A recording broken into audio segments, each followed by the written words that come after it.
आज हम इस सेशन में एनसीईआरटी में आर्ट एंड कल्चर से संबंधित जो पक्ष है, जो इश्यूज है, उनको डील करेंगे। हम ये देखेंगे कि आर्ट एंड कल्चर को एनसीईआरटी से किस तरीके से, एनसीईआरटी के थ्रू आर्ट एंड कल्चर को किस तरीके से आगे ले जाया जा सकता है। आर्ट एंड कल्चर से यूपीएससी पीएससी में जो उसका कंट्रीब्यूशन है, जो उसका योगदान है, वो कितना है। और साथ में आर्ट एंड कल्चर का एक इंट्रोडक्शन के तौर पर कि उसे हम कैसे पढ़ेंगे, कैसे लेकर जाएंगे, कैसे चलेंगे, उस सारी चीज़ों पर चर्चा करेंगे। गुड आफ्टरनून, गुड आफ्टरनून, जय Hind, good evening, welcome, thank you so much, Ram Ram सभी को। अब सब आप लोग जो है इस क्लास को बहुत ध्यान से समझेंगे। और आर्ट एंड कल्चर के बारे में एक बात मैं आपको पहले ही बता दूं, ये एस्पेक्ट जो है थोड़े से ऐसे होते हैं कि यहाँ पर थोड़ा सा हमें कॉन्सेंट्रेट होकर चीज़ों को करना होता है, क्योंकि ये बहुत गहनता के साथ समझने वाला सब्जेक्ट है। आर्ट एंड कल्चर में आपको ये लगता होगा कि इतिहास से संबंधित बहुत सारी चीजें हैं, है भी, इसमें कोई दो राय नहीं है। लेकिन इतिहास से अलग भी कुछ ऐसे एस्पेक्ट्स है जो आर्ट एंड कल्चर से संबंधित होते हैं। तो और यहां पर तो हम एनसीईआरटी के लेवल पर करेंगे चीजों को, तो हमें इनिशियल पर्सपेक्टिव जो है उससे चीजों को देखना पड़ेगा। ठीक है, तो एक बार की समझते हैं और ध्यान से देखते हैं कि कैसे कैसे चीजों को आगे बढ़ाएंगे। यहां पर आज मैं आपको introduction of art and culture बताऊंगा कि भारतीय कला का जो परिचय है वो क्या है और उसे किस तरीके से आगे ले जाया जाएगा। यानी कि एक बहुत जो फंडामेंटल चीजें हैं, जो मौलिक चीजें हैं, जो आर्ट एंड कल्चर को समझने के लिए जरूरी है, वो सारी हम आज डील करेंगे। देखिए, ये भारतीय कला का परिचय जैसा कि आपके सामने दिख भी रहा है, ये भारतीय कला का परिचय ही हमें डील करना है। सबसे पहले आपको बता दूं कि जो एनसीईआरटी में जो आर्ट एंड कल्चर वाला एस्पेक्ट है वो कहां है, पहले तो उसे समझिए। ये एस्पेक्ट हमें मिलता है सीधे तौर पर कहां पर, ये हमें मिलता है सीधे तौर पर आर्ट एंड कल्चर में। कलर चेंज करना, ये बैकग्राउंड इसका थोड़ा सा चेंज नहीं है, ये कोई नहीं। देखिए, ये आर्ट एंड कल्चर है, ये कला एवं संस्कृति, और कला एवं संस्कृति में जो बुक्स है। अच्छा, कुछ बच्चे पूछ रहे हैं कि सर कॉपी कितने पेज का बना है, यानी कि बनाना है। ठीक है, मोटा कॉपी या पतला कॉपी। ठीक है, तो आपको बता दें कि दो बुक है एनसीईआरटी की, और लगभग लगभग हम 100 पेजेज के लगभग तो लगेंगे, इसमें कम से कम 100 पेजेज लगेंगे। तो उसी के अकॉर्डिंग आप एक कॉपी ऐसी ले लेंगे जिसमें 100 पेजेज हो।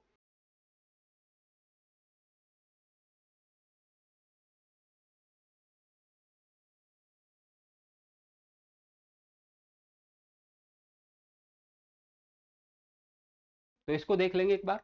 तो मैंने बताया कि आर्ट एंड कल्चर जो कला एवं संस्कृति है उसमें जो बुक्स है वो दो है हमारे पास में। और यहां पर इसको एनसीईआरटी ने फाइन आर्ट के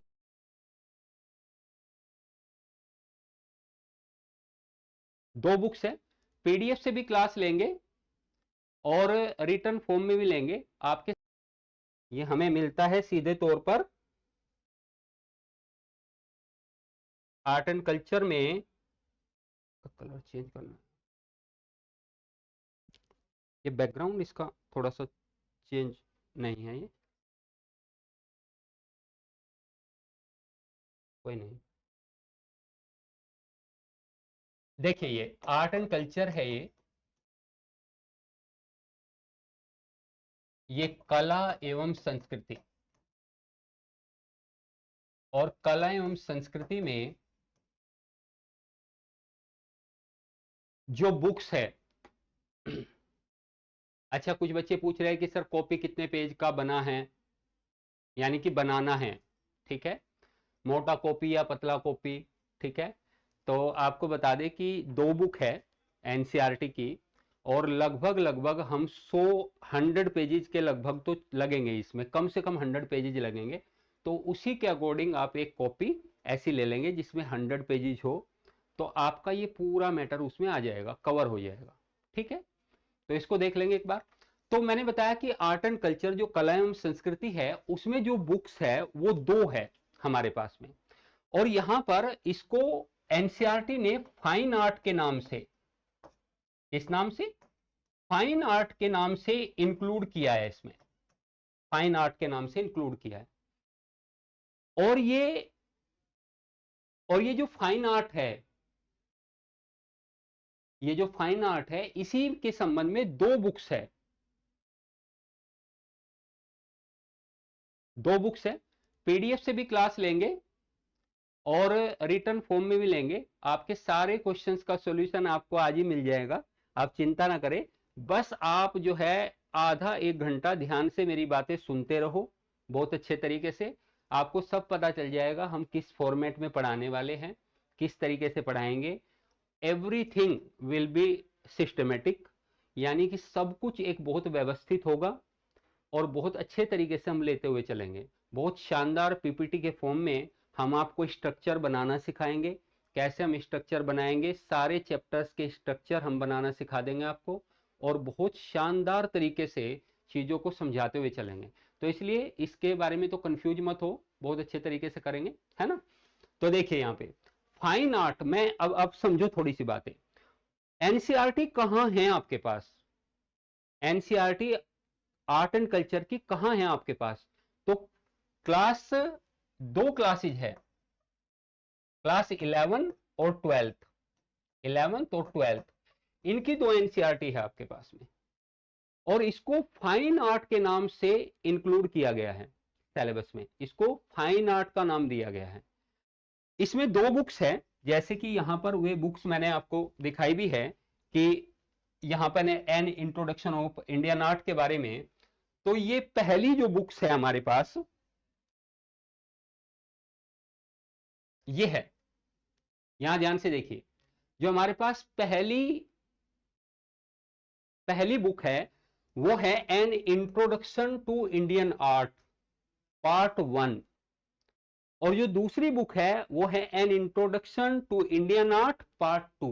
यानी कि एक ही बुक है लेकिन वॉल्यूम 1 और वॉल्यूम 2 में टाइटल एक ही है, लेकिन उसके 2 वॉल्यूम है, वॉल्यूम 1 और वॉल्यूम 2।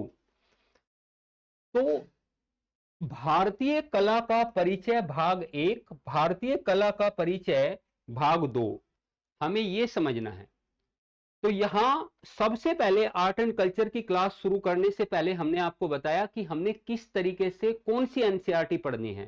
तो आपको 2 एनसीईआरटी पढ़नी है, एक an introduction to Indian art, फिर से रिपीट कर दें, क्लास 11th ये वॉल्यूम 1 है, एक an introduction to Indian art volume 2, यानी कि ये भाग 2 है, ठीक है। तो इसलिए इन दोनों भागों को हमें बहुत ध्यान से, बहुत शानदार तरीके से इसकी विवेचना करनी है, आपको समझाना है, और जहां आवश्यक लगेगी चीजें वहां आपको नोटिंग करानी है, ठीक है। तो इसको समझते हैं अब। तो ये तो बुक हो गई।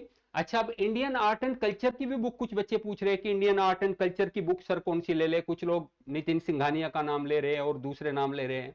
तो बस मैं पहले आपको यही कहना चाहूंगा कि सबसे पहले आप एनसीईआरटी को ही फोकस करके पढ़ेंगे, और हम आपको बहुत सारे एस्पेक्ट्स बता देंगे जिससे कि बुक की आवश्यकता, बुक की बहुत ज्यादा जरूरत आपको और नहीं पड़ेगी, ठीक है। तो पहले तो हमें एनसीईआरटी पर ही फोकस करना है। ये बुक के नेम है दोनों, मैंने क्या बताया, an introduction to Indian art part 1 और पार्ट 2, ठीक है।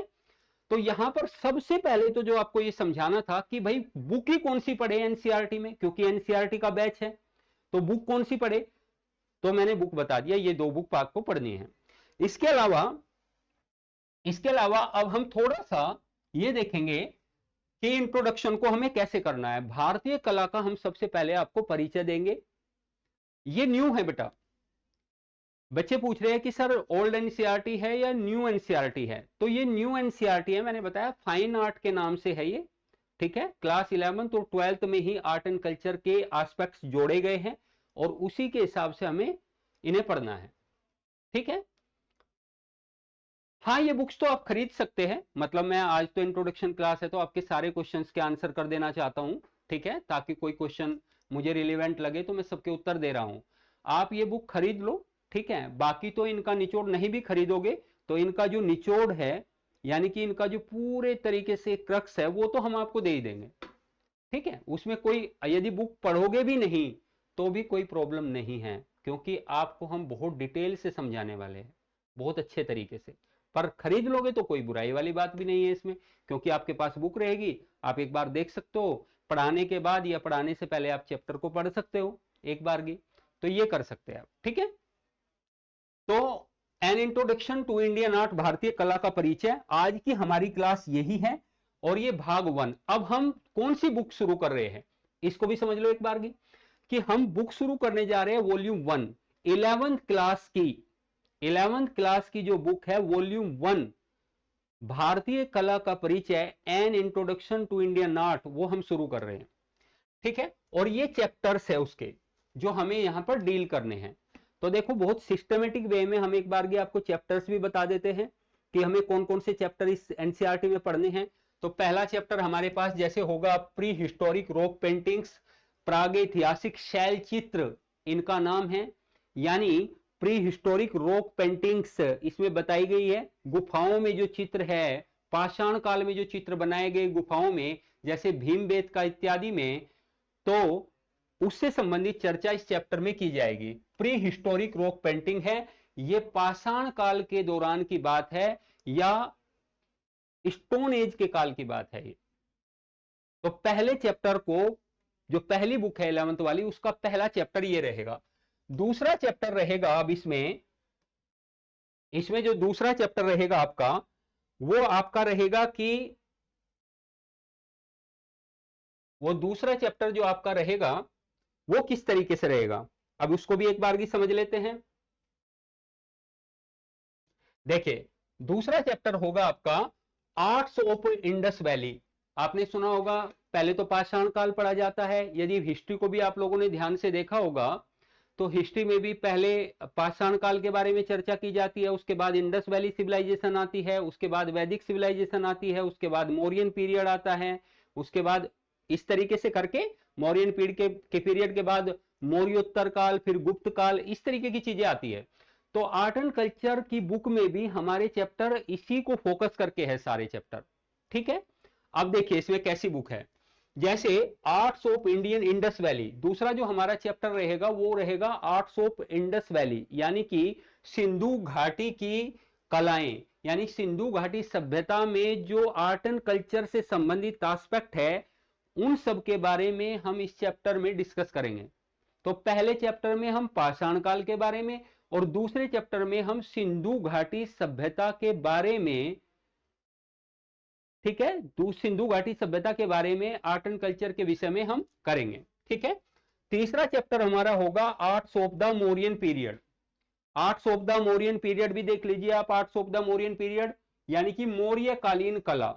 अब हम मौर्य काल में पहुंच गए। अब आप सोच रहे होंगे कि सर वैदिक काल की कला कहां गई या फिर मगध के काल की कला कहां गई। तो मैं आपको बता दूं कि आर्ट एंड कल्चर के क्षेत्र में, कला एवं संस्कृति के क्षेत्र में हम कोई भी वैदिक काल में हम कोई भी डेवलपमेंट नहीं देखते। बहुत ज्यादा डेवलपमेंट हमें वहां दिखाई नहीं देता, क्योंकि वहां पर ग्रामीण सभ्यता थी और उनके द्वारा बहुत सारी चीजें जो यूज की गई वो हमें नहीं मिलती साक्ष्यों के आधार पर। तो हमें जो साक्ष्यों के आधार पर मिला है उत्खनन में या फिर हमें खुदाई के दौरान जो प्राप्त हुआ है, हमें उसी पर बात करनी है। मौर्य काल, सिंधु घाटी सभ्यता के बाद हम सीधे मौर्य काल में चलेंगे, जो कि एनसीईआरटी में भी दिया गया है। यही तीसरा चैप्टर है एनसीईआरटी में, तीसरा चैप्टर मौर्यकालीन कला बताई गई है, इस पर चर्चा करेंगे। तीसरा चैप्टर हमें यह पढ़ना है। चौथा चैप्टर हमारा post Mauryan trends in Indian art and architecture, यानी कि मौर्योत्तर काल में, मौर्य काल के बाद जो पुष्यमित्र शुंग वाला काल है, जो कर्ण वंश वाला काल है, जो आंध्र सातवाहन वंश वाला काल है, अब आपको समझ में आ गया होगा क्योंकि हिस्ट्री आपकी लगता है कंप्लीट हो गई है। तो उस काल में हमें जो आर्ट एंड कल्चर से संबंधित एस्पेक्ट है वो सब हम इस चैप्टर में पढ़ेंगे। इसको कहते हैं भारतीय कला और स्थापत्य में मौर्योत्तरकालीन प्रवृत्तियां, यानी जो मौर्योत्तर काल में भारतीय आर्ट एंड कल्चर में या भारतीय कला और संस्कृति में जो उत्थान हुआ या जो विकास हुआ उसको हमें समझना है। जैसे सांची का स्तूप, सांची के स्तूप के बाद में बहुत सारी गुफाएं बनी, केव, जो केव्स है, बहुत सारी केव्स जो है, जैसे बराबर केव्स के बारे में आपने सुना होगा, नागार्जुन हिल्स पर जो केव्स है उनके बारे में आपने सुना होगा, उन सब के बारे में इसमें बताया गया है। तो हमारा चौथा चैप्टर जो है वो मौर्योत्तर काल में जो कला और संस्कृति में विकास है उसके विषय में रहेगा। हमारा पांचवा चैप्टर रहेगा लेटर मोरल ट्रेडिशंस, यानी प्रवृत्ति जो भित्ति चित्रण है। प्रवृत्ति भित्ति चित्रण का मतलब है जो दीवारों पर चित्रण किया गया है उसके बारे में ये रहेगा और इसको भी हमें समझना पड़ेगा। तो ये लेटर मोरल ट्रेडिशंस है। उसके बाद हम मंदिर स्थापत्य कला पढ़ेंगे। मंदिर स्थापत्य कला का मतलब समझते होंगे आप। मंदिर स्थापत्य कला में क्या करना है हमें कि जैसे आपने देखा होगा मंदिरों की कला को नागर, वेसर और द्रविड़, तीन आर्ट के बारे में आपने सुना होगा, नागर, वेसर और द्रविडियन आर्ट। तो इन तीनों आर्ट्स को समझेंगे, साथ में ये देखेंगे कि इस आर्ट का यूज जो है वो किस तरीके से किया जा सकता है। तो ये टेम्पल आर्किटेक्चर के अलावा मंदिर स्थापत्य और मूर्ति कला जो है उस पर हमें बात करनी है इस चैप्टर में, चैप्टर नंबर 6 में। 8 ही चैप्टर है पहले वॉल्यूम में, यानी कि जो आपको पढ़ना है उसके संबंध में कितने हैं, केवल 8 चैप्टर्स है जो हमें डिस्कस करने हैं। 7 चैप्टर रहेगा Indian bronze sculpture. Indian bronze sculpture जो है यानी कि कांस्य जो मूर्तियां हैं उनके बारे में ये चर्चा है, यानी कि जो कांस्य की जो मूर्तियां बनाई गई है यहाँ पर वो इसमें हमें डिस्कस करनी है। और some aspects of Indo Islamic architecture हमारा लास्ट चैप्टर रहेगा आपका, यानी पहली वाली जो 11th वाली एनसीईआरटी है उसका जो लास्ट चैप्टर होगा, यानी कि 8वां जो अध्याय होगा वो ये होगा कि भारत में इंडो इस्लामिक यानी कि भारतीय और इस्लामिक जो चित्रकला है उसका मिश्रण किस प्रकार हुआ और भारत में वे कौन से मोन्यूमेंट्स है, भारत में वो कौन सा आर्किटेक्चर है जो भारत में इस्लाम और हिंदू संस्कृति को जोड़कर बनाया गया है। इसी को इंडो इस्लामिक कल्चर का नाम दिया जाता है। क्या दिया जाता है? इंडो इस्लामिक कल्चर का नाम दिया जाता है। अच्छा, यहां पर एक बच्चे ने बहुत शानदार बात लिखी है, क्वेश्चन ही है उसका शायद ये, कि आर्ट एंड कल्चर को यूज कहां करना है। तो बेटा अभी तो मैंने आपको बताया ही था कि आप बस 1-1.5 घंटा ये लेक्चर ले लो तो आपको बहुत सारी चीजें पता चल जाएगी, हम इसे कहाँ यूज करेंगे और इसे कैसे कैसे एग्जाम के पॉइंट ऑफ व्यू से भी इसका क्या कंट्रीब्यूशन है। आप चिंता मत करो, आपको सब समझ में आएगा। अच्छा, कुछ बच्चे जो हमसे पूछ रहे हैं वो ये पूछ रहे हैं कि सर एमपीपीएससी में इसका क्या कंट्रीब्यूशन है, और कुछ बच्चे पूछ रहे हैं कि सर बीपीएससी में भी काम आएगा क्या। जो आपकी ये 11th वाली बुक है हम आपको अभी नॉलेज के लिए बता दें कि बीपीएससी में कैसे काम आएगा। हमारा ही डिस्कशन है, यूट्यूब पर जाएंगे तो हमारा डिस्कशन मिलेगा, बीपीएससी मेंस पेपर का जो डिस्कशन है उसमें हमने क्वेश्चन डिस्कस किया हुआ है कि ईस्टर्न इंडिया में जो केव पेंटिंग्स है वो अब की बार बीपीएससी ने क्वेश्चन पूछा है। इसी बार बीपीएससी ने मेंस में क्वेश्चन पूछा है शॉर्ट, कि जो ईस्टर्न इंडिया में जो केव पेंटिंग्स है जो हमें मिली है, जो चित्र मिले हैं हमें गुफाओं में बने हुए, उन पर चर्चा कीजिए। ये इसी बार का क्वेश्चन है। तो इसलिए वो सीधा सीधा इसी बुक से पूछा गया है। आपको बता दे जो हम वॉल्यूम 1 पढ़ने वाले हैं। तो बेटा बीपीएससी में बहुत शानदार तरीके से काम करेगा, नो डाउट, कोई इशू नहीं है। रही बात यूपीएससी की, तो यूपीएससी में तो आर्ट एंड कल्चर बिल्कुल अलग से चीजें जोड़ी गई है, कला एवं संस्कृति करके, और उसके सारे मुद्दे यहां से लगभग लगभग बहुत बड़ी संख्या में ये टॉपिक सारे वहां से मिलते हैं यूपीएससी वाले सिलेबस से, तो इसलिए कोई भी दिक्कत नहीं है। तमिलनाडु वाली बुक की आवश्यकता नहीं है, आप ये भी पढ़ेंगे तो ये भी सफिशियंट है, आर्ट एंड कल्चर के लिए सफिशियंट है, और जो हम पढ़ा देंगे वो उसमें आप काम चल जाएगा, तो इसके लिए परेशान नहीं होना है, ठीक है। और बिल्कुल बेटा बुक का आपको फोटो दिखा देंगे हम, टेंशन मत लो, ठीक है। और ये बुक आप खरीद भी लेना। और आर्ट एंड कल्चर को मेरा मानना ये होगा कि आपको कोई भी चैप्टर में पढ़ाऊंगा तो उस चैप्टर को आप पहले से पढ़ के आए, एक बार उसे पढ़कर ही बैठे तो ज्यादा अच्छे तरीके से हम इन चीजों को समझ पाएंगे, ठीक है। वैसे तो हमारा पूरा प्रयास रहेगा कि हम बहुत शानदार तरीके से आपको डिस्कस कर दे और कोई भी दिक्कत आपको ना हो, ठीक है। तो कुल मिलाकर मैंने आपको ये बताया कि 11th और 12th की एनसीईआरटी जो है वो फाइन आर्ट के नाम से आर्ट एंड कल्चर में जोड़ी गई है या सिलेबस में जोड़ी गई है।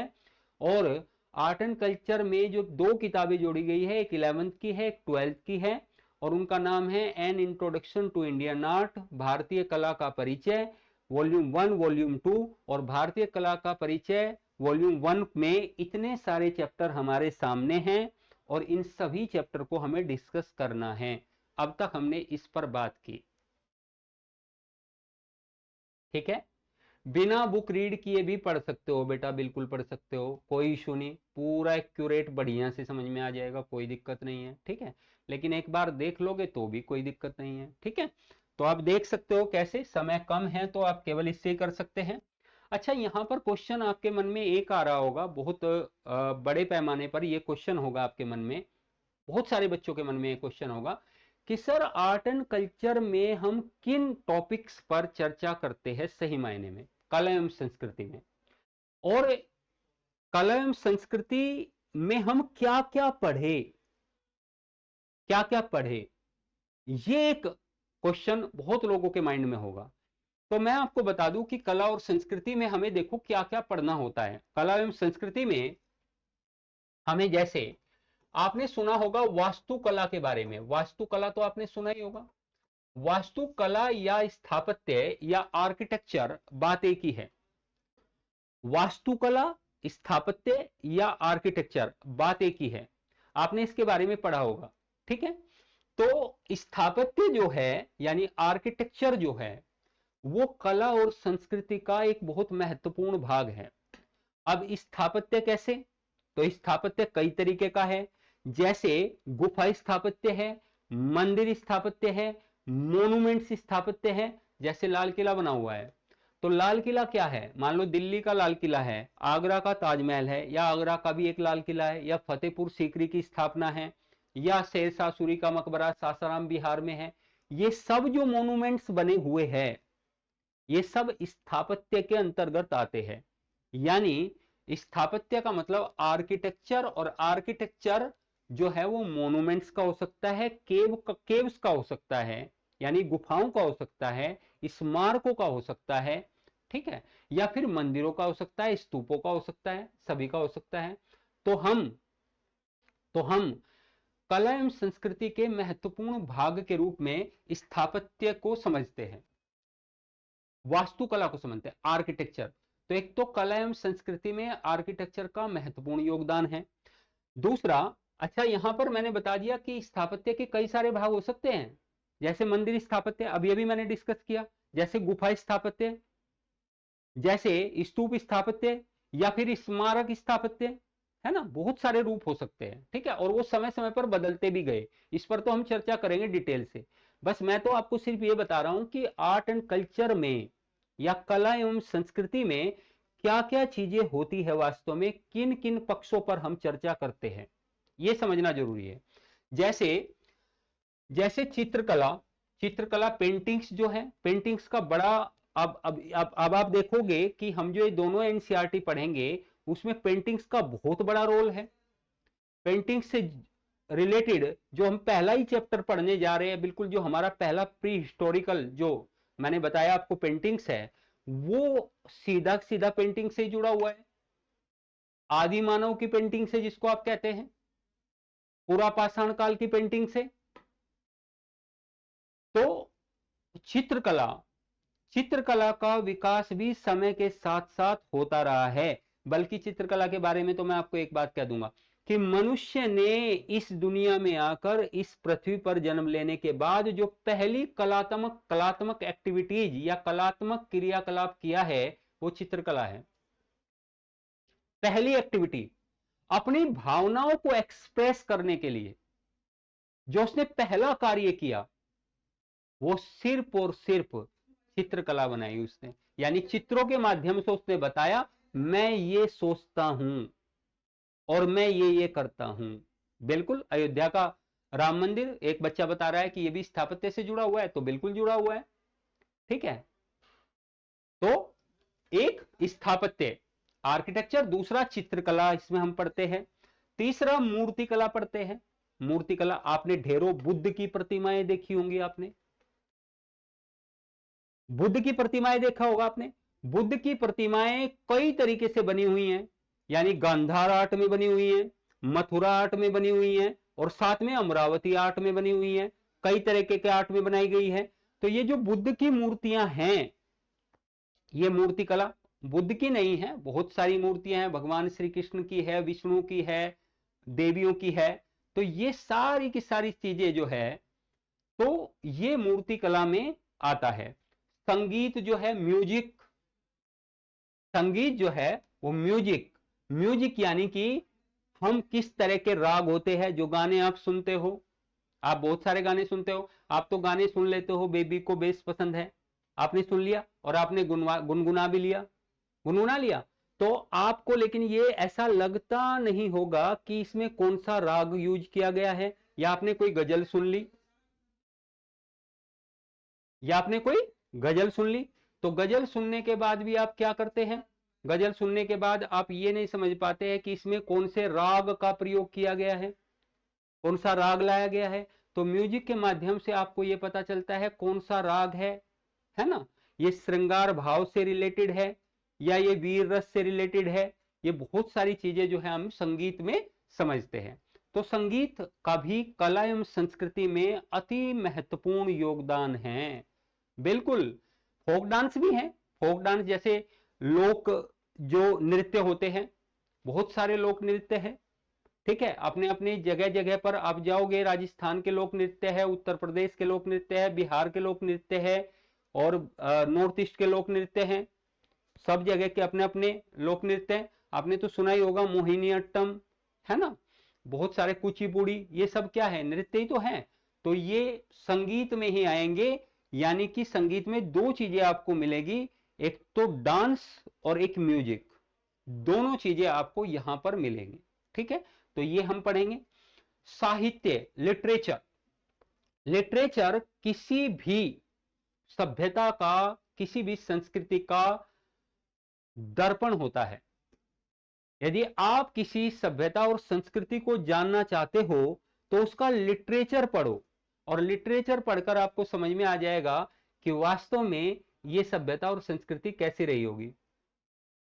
यह समझ में आएगा कि नहीं। तो लिटरेचर का बड़ा योगदान है। जैसे लिटरेचर में साहित्य में हम कह ले वेदाज है, वेद है, जैसे वेदों के अलावा महाभारत, दो महाकाव्य हैं, महाभारत और रामायण। वेद के और भागों के रूप में उपनिषद है ना, ब्राह्मण ग्रंथ है, बहुत बड़ी संख्या में बौद्ध साहित्य है, जैन साहित्य है, लौकिक साहित्य है, अर्थशास्त्र का नाम आपने सुना होगा। तो ये बहुत सारे मुद्दे जो है इसमें शानदार तरीके से इनकी विवेचना की जाती है। तो साहित्य भी आर्ट एंड कल्चर का ही पार्ट होता है। साहित्य भी किसका पार्ट होता है, आर्ट एंड कल्चर का पार्ट होता है। एक धर्म जो है वो भी कला एवं संस्कृति का ही भाग होता है। धर्म, धर्म यानी कि दुनिया में बहुत सारे धर्म हैं, आपने सुना होगा हिंदू, मुस्लिम, सिख, ईसाई, है ना, पारसी, यहूदी, ये बहुत सारे धर्मों के विषय में आपने सुना होगा।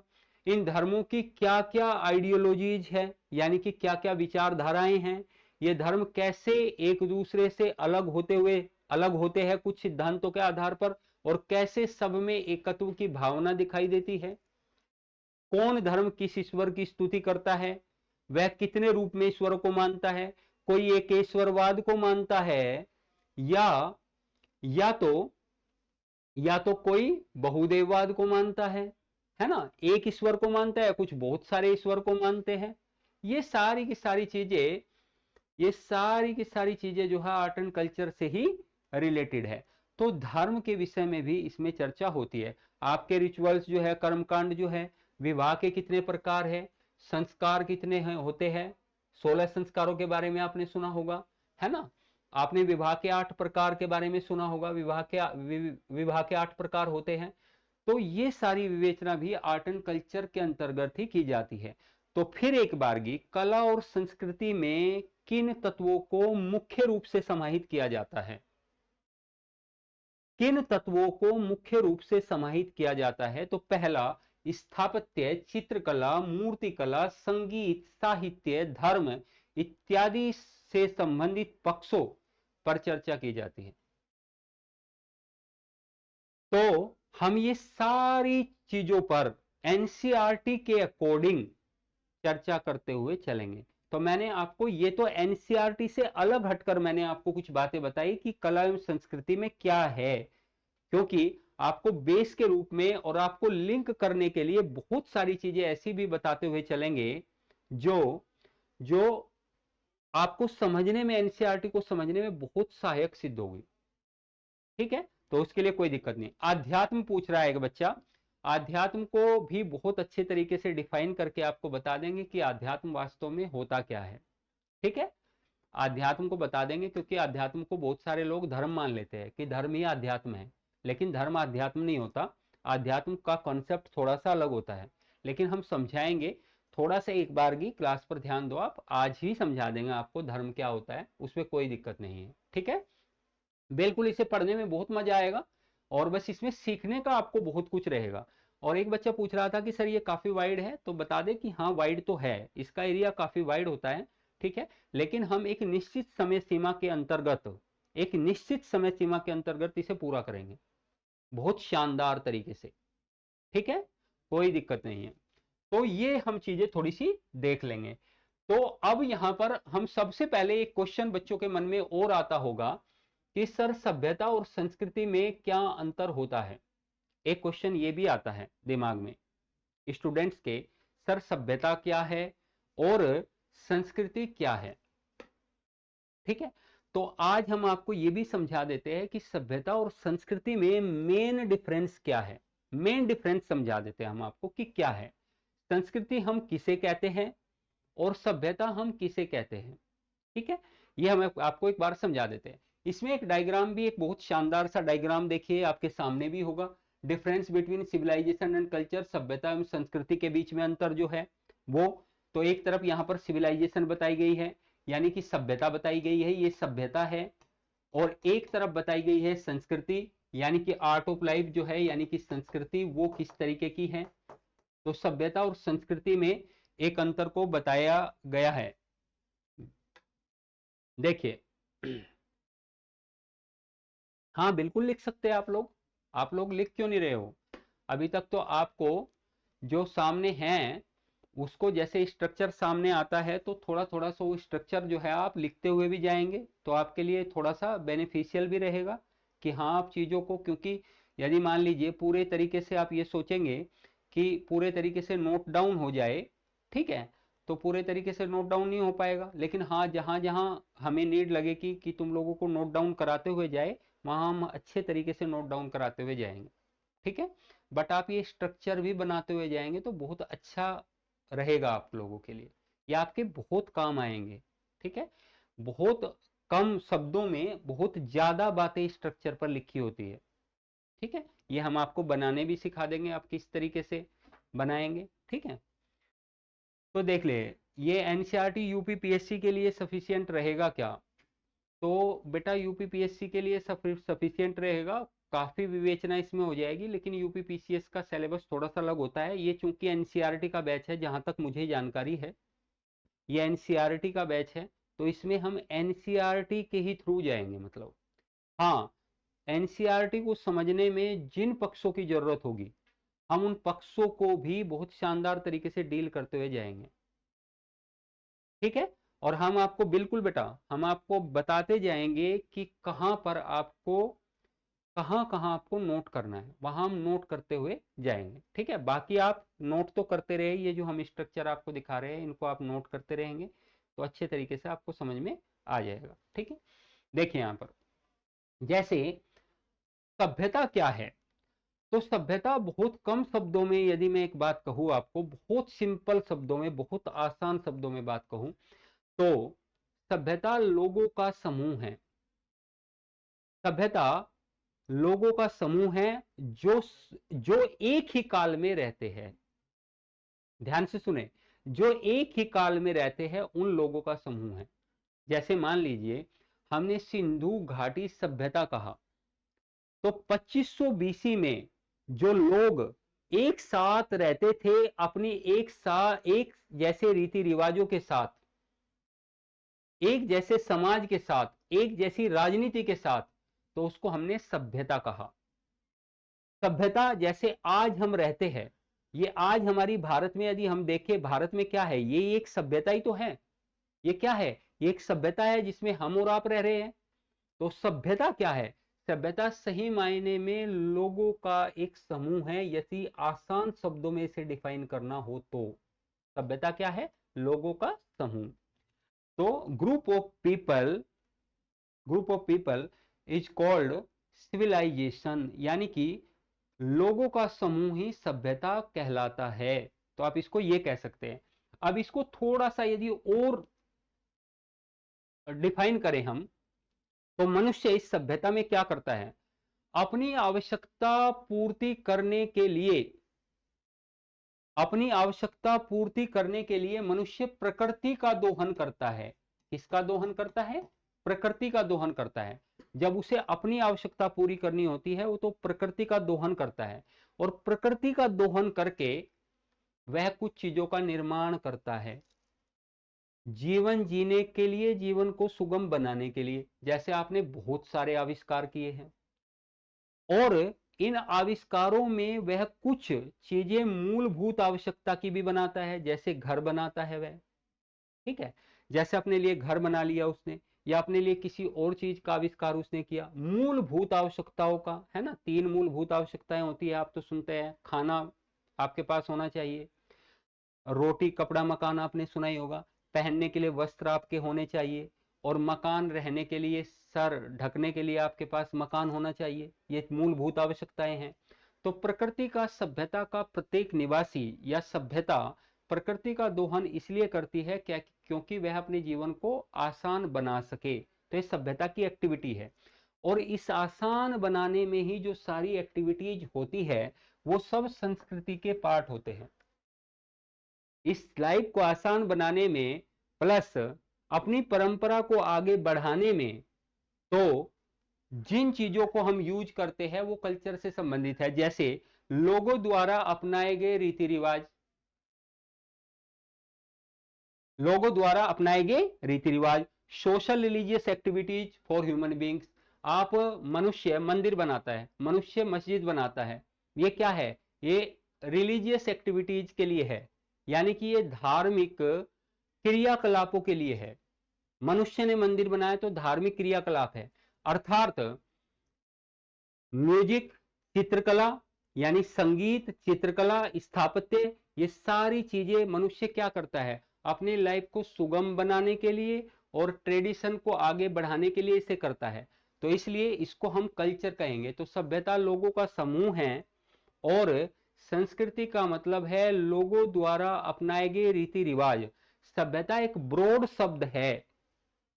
ब्रॉड शब्द का मतलब होता है, एक ऐसा शब्द है सभ्यता जिसमें बहुत सारी संस्कृतियां समाहित हो सकती है। संस्कृति में सभ्यता, संस्कृति में सभ्यताएं ज्यादा नहीं हो सकती, लेकिन सभ्यता में कई संस्कृतियां हो सकती है। बात समझ में आई, एक टाइम पर कई संस्कृतियां हो सकती है। तो इसलिए इसलिए इसलिए ये सभ्यता और संस्कृति में मुख्य अंतर देखा जा सकता है। क्लियर हुआ। तो लोगों का समूह क्या कहलाता है, लोगों का समूह कहलाता है सभ्यता। और लोगों के जीवन जीने का जो तरीका है और जो परंपराएं हैं, जो आर्ट ऑफ लिविंग है, उसको हम कल्चर से जोड़ते हैं। ठीक है, तो ये सभ्यता और संस्कृति में अंतर है। इसके बाद आपके मन में एक और बहुत बड़ा क्वेश्चन आ रहा होगा सबके मन में। जैसे एक बच्चे ने मेरे से पूछा है, सर भगवान को किसने बनाया, इंसान या भगवान ने इंसान को? ये इतने इतने बड़े बड़े प्रश्न मत पूछो कि इंसान ने भगवान को बनाया या भगवान ने इंसान को बनाया। ठीक है, इनका उत्तर भी हम देंगे। ठीक है, ये अभी तो तुम संस्कृति को समझो। अच्छा, एक बच्चा बोल रहा है कि सर संस्कृति समझ में नहीं आया। बेटा, संस्कृति का मतलब है जीवन जीने का एक तरीका, यानी कि जीवन को सुगम बनाने के लिए जीवन में जो रीति रिवाज है उनको सबको समाहित कर दो तो वो सब संस्कृति है।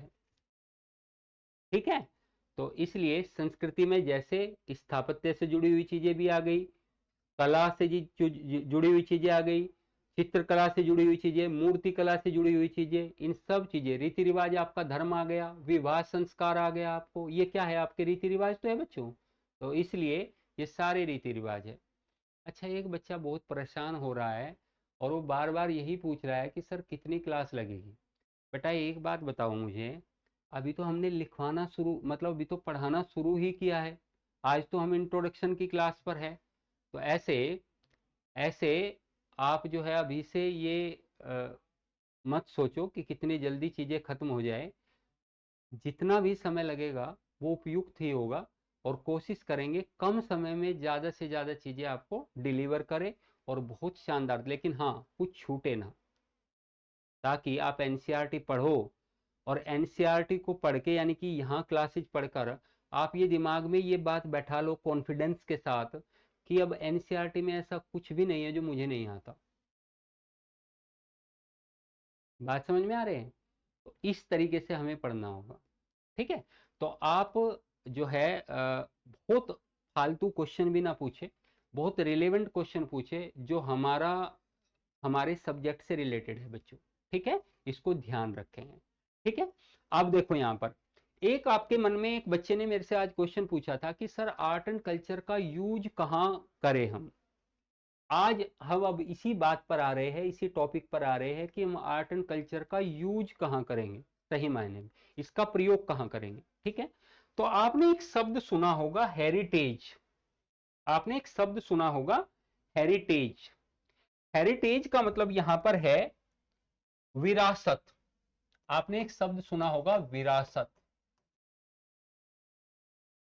विरासत, आपको विरासत में बहुत कुछ मिला होगा, बहुत सारे लोगों को मिलता है विरासत में। तो जो विरासत है वो क्या है? विरासत को इंग्लिश में बोलते हैं हेरिटेज।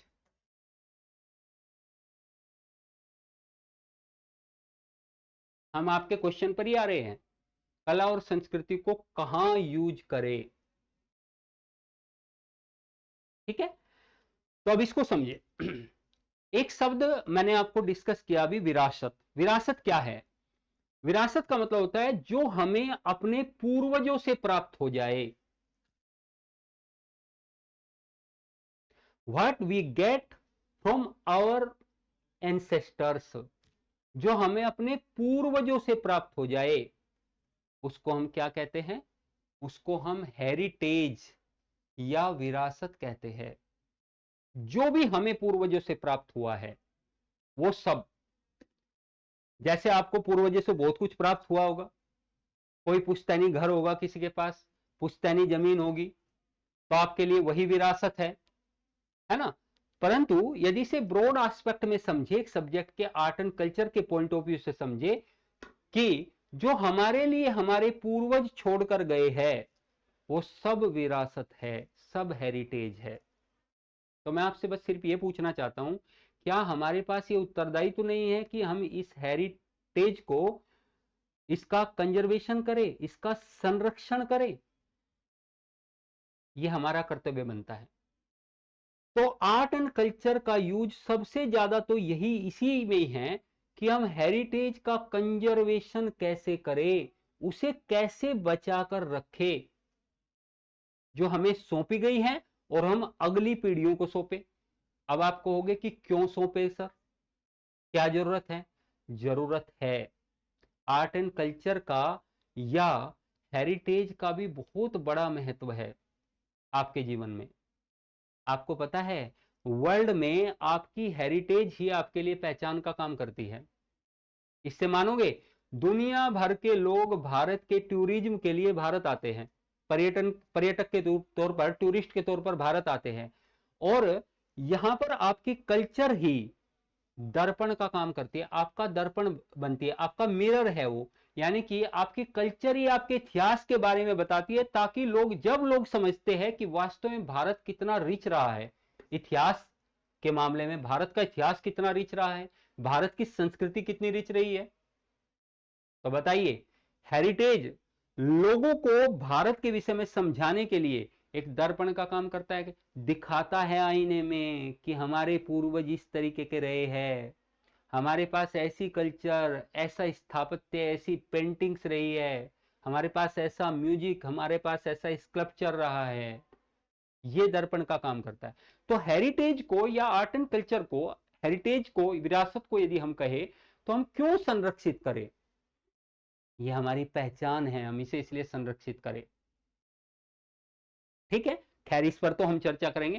तो मैं आपसे ये पूछना चाह रहा था बस केवल और केवल कि विरासत क्या है।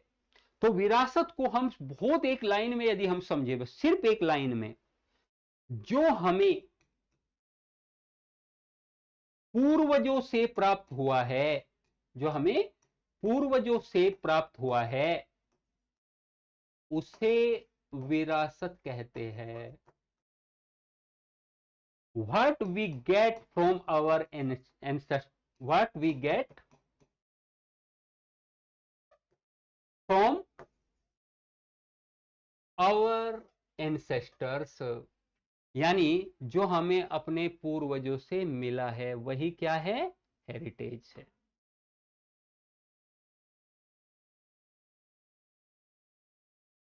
समझ में आया है?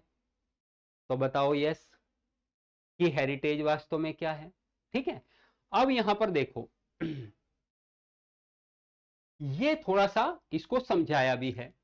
यहां पर ये बताया है, ये तो मैंने आपको लिख के बताया कि विरासत क्या है, तो मैंने यहां पर भी ये बता दिया है कि what we got from our ancestor, जो हमने अपने पूर्वजों से प्राप्त किया है वही विरासत है। लेकिन अब विरासत तो कई प्रकार की होती है। अब आपने सोचा होगा कि विरासत कितने प्रकार, विरासत आपने बहुत प्रकार की देखी है। कहीं आप म्यूजिक, अब जैसे एक बच्चा बात कर रहा था फोक डांस की, वो भी तो हमारे पास विरासत है। एक बच्चा बात कर रहा था म्यूजिक की, तो वो भी हमारे पास क्या है? विरासत है। एक बच्चा बात करेगा मान लीजिए ताजमहल की, वो भी हमारे पास क्या है? विरासत है। मंदिर की बात करेगा, मीनाक्षी टेम्पल की बात करेगा, या फिर वृद्धेश्वर टेम्पल की बात करेगा, सोमनाथ टेम्पल की बात करेगा, अयोध्या के राम मंदिर की बात करेगा, आने वाले वर्षों में बाद में ये भी प्राचीन हो जाएगा, ये सब क्या है? हमारे पास विरासत है। ये सब हमारी विरासत है। तो इसलिए विरासत का वर्गीकरण यदि हम करें, heritage has been classified into two parts. तो दो भागों में हम हेरिटेज को बांटकर चलते हैं। दो भागों में हेरिटेज को बांटेंगे। एक नेचुरल हेरिटेज, नेचुरल हेरिटेज का मतलब है जो आपको प्रकृति ने दिया है, जो आपको प्रकृति ने दिया है, उसको हम कहेंगे नेचुरल हेरिटेज। प्रकृति ने आपको बहुत कुछ दिया है जी, प्रकृति ने आपको बहुत कुछ दिया है। प्रकृति ने आपको माउंटेन्स दिए हैं, रिवर्स दिए हैं, लेक्स दिए हैं, मरुस्थल दिए हैं, ये सारी चीजें, एनिमल्स, फॉरेस्ट, ये सब कहां से मिला है आपको? ये सब आपको प्रकृति ने दिया है। तो दो प्रकार की हेरिटेज है, दो प्रकार की विरासत है आपके सामने। एक नेचुरल हेरिटेज और दूसरा कल्चरल हेरिटेज। कल्चरल हेरिटेज का मतलब है सांस्कृतिक विरासत, जो संस्कृति या सांस्कृतिक विकास के साथ आई है। अशोक ने सांची का स्तूप बनवाया, आपके पास एक विरासत के रूप में है या नहीं है? है। मान लीजिए किसी मंदिर का निर्माण करवाया गया, आपके पास एक विरासत के तौर पर है या नहीं है? है। ताजमहल का निर्माण हुआ, आपके पास एक विरासत के तौर पर है या नहीं है? है। तो बहुत सारी, संगीत में देखें तो संगीत के राग, डांस, फोक डांस, जो वैरायटीज है वो सब आपको विरासत से मिले हैं, सब आपको मिले। यानी सांस्कृतिक विकास के साथ साथ जो सांस्कृतिक विकास में भूमिका निभाते थे वो सब आपके पास है, चाहे वो म्यूजिक हो, डांस हो, चित्रकला हो, पेंटिंग्स। हम जहांगीर की पेंटिंग्स की भी बात करेंगे, हम भीमबेटका के पेंटिंग्स की बात करेंगे। पहला चैप्टर ही हमारा भीमबेटका की पेंटिंग से संबंधित है। आदि मानव ने सबसे पहले जो चित्रकला यानी जो चित्र बनाए, हम उनके बारे में बात करें। ये बताओ क्या वो हमारे पास विरासत है या नहीं है? और हम उस विरासत को हम कौन सा नाम देंगे? हम उसे बोलेंगे कल्चरल हेरिटेज, सांस्कृतिक विरासत बोलेंगे हम उसको। तो दो प्रकार की विरासत है, एक नेचुरल जो हमें प्रकृति ने दिया है, that is called natural heritage, उसे हम बोलेंगे प्राकृतिक विरासत। इसमें हमें, इन प्राकृतिक विरासत में हमें क्या प्राप्त हुआ है? पर्वत, नदियां, झीलें, मरुस्थल, पेड़ पौधे, जो वन यानी कि जो भाग है, फॉरेस्ट, जंगल, और एनिमल्स इत्यादि यानी कि पशु इत्यादि, ये सब पहले से ही प्राकृतिक विरासत हमारे पास आ रही है। तो ये प्राकृतिक विरासत कहलाती है। लेकिन कल्चरल विरासत भी है, सांस्कृतिक विरासत भी है। सांस्कृतिक विरासत क्या है? जो इतिहास के साथ या इतिहास के विकास के साथ में डेवलप हुई है उसे हमने सांस्कृतिक विरासत कही है, और उसे मनुष्य ने डेवलप किया है। ये तो सब किसका दिया हुआ है? प्रकृति का दिया हुआ है। और जो मनुष्य का दिया हुआ है या मनुष्य ने जो डेवलप किया है उसको कहेंगे हम सांस्कृतिक विरासत। और सांस्कृतिक विरासत के भी दो भाग है। ये जो यहां पर कल्चरल हेरिटेज है इसके भी दो भाग है सांस्कृतिक विरासत का। पहला जो मूर्त सांस्कृतिक विरासत है, और दूसरा अमूर्त सांस्कृतिक विरासत। इसको भी थोड़ा सा समझ लेते हैं। पहले तो आप यही देखिए कि जो सांस्कृतिक विरासत है उसको कितने भागों में हम बांटकर देखें। सांस्कृतिक विरासत, प्राकृतिक विरासत आपको अच्छे से समझ में आ गई होगी। अब सांस्कृतिक विरासत की एक बार की बात करते हैं कि सांस्कृतिक विरासत क्या है। ठीक है, दो भागों में बांटेंगे। जो समय संस्कृति से या इतिहास के विकास के दौरान मनुष्य ने जिनका निर्माण किया वो सांस्कृतिक विरासत है। सांस्कृतिक विरासत को दो भागों में बांटेंगे। एक मूर्त सांस्कृतिक विरासत है, एक मूर्त सांस्कृतिक विरासत है, और दूसरा है हमारे पास अमूर्त सांस्कृतिक विरासत। अमूर्त सांस्कृतिक विरासत, मूर्त और अमूर्त सांस्कृतिक विरासत। अब ये जो मूर्त सांस्कृतिक विरासत है ये क्या है?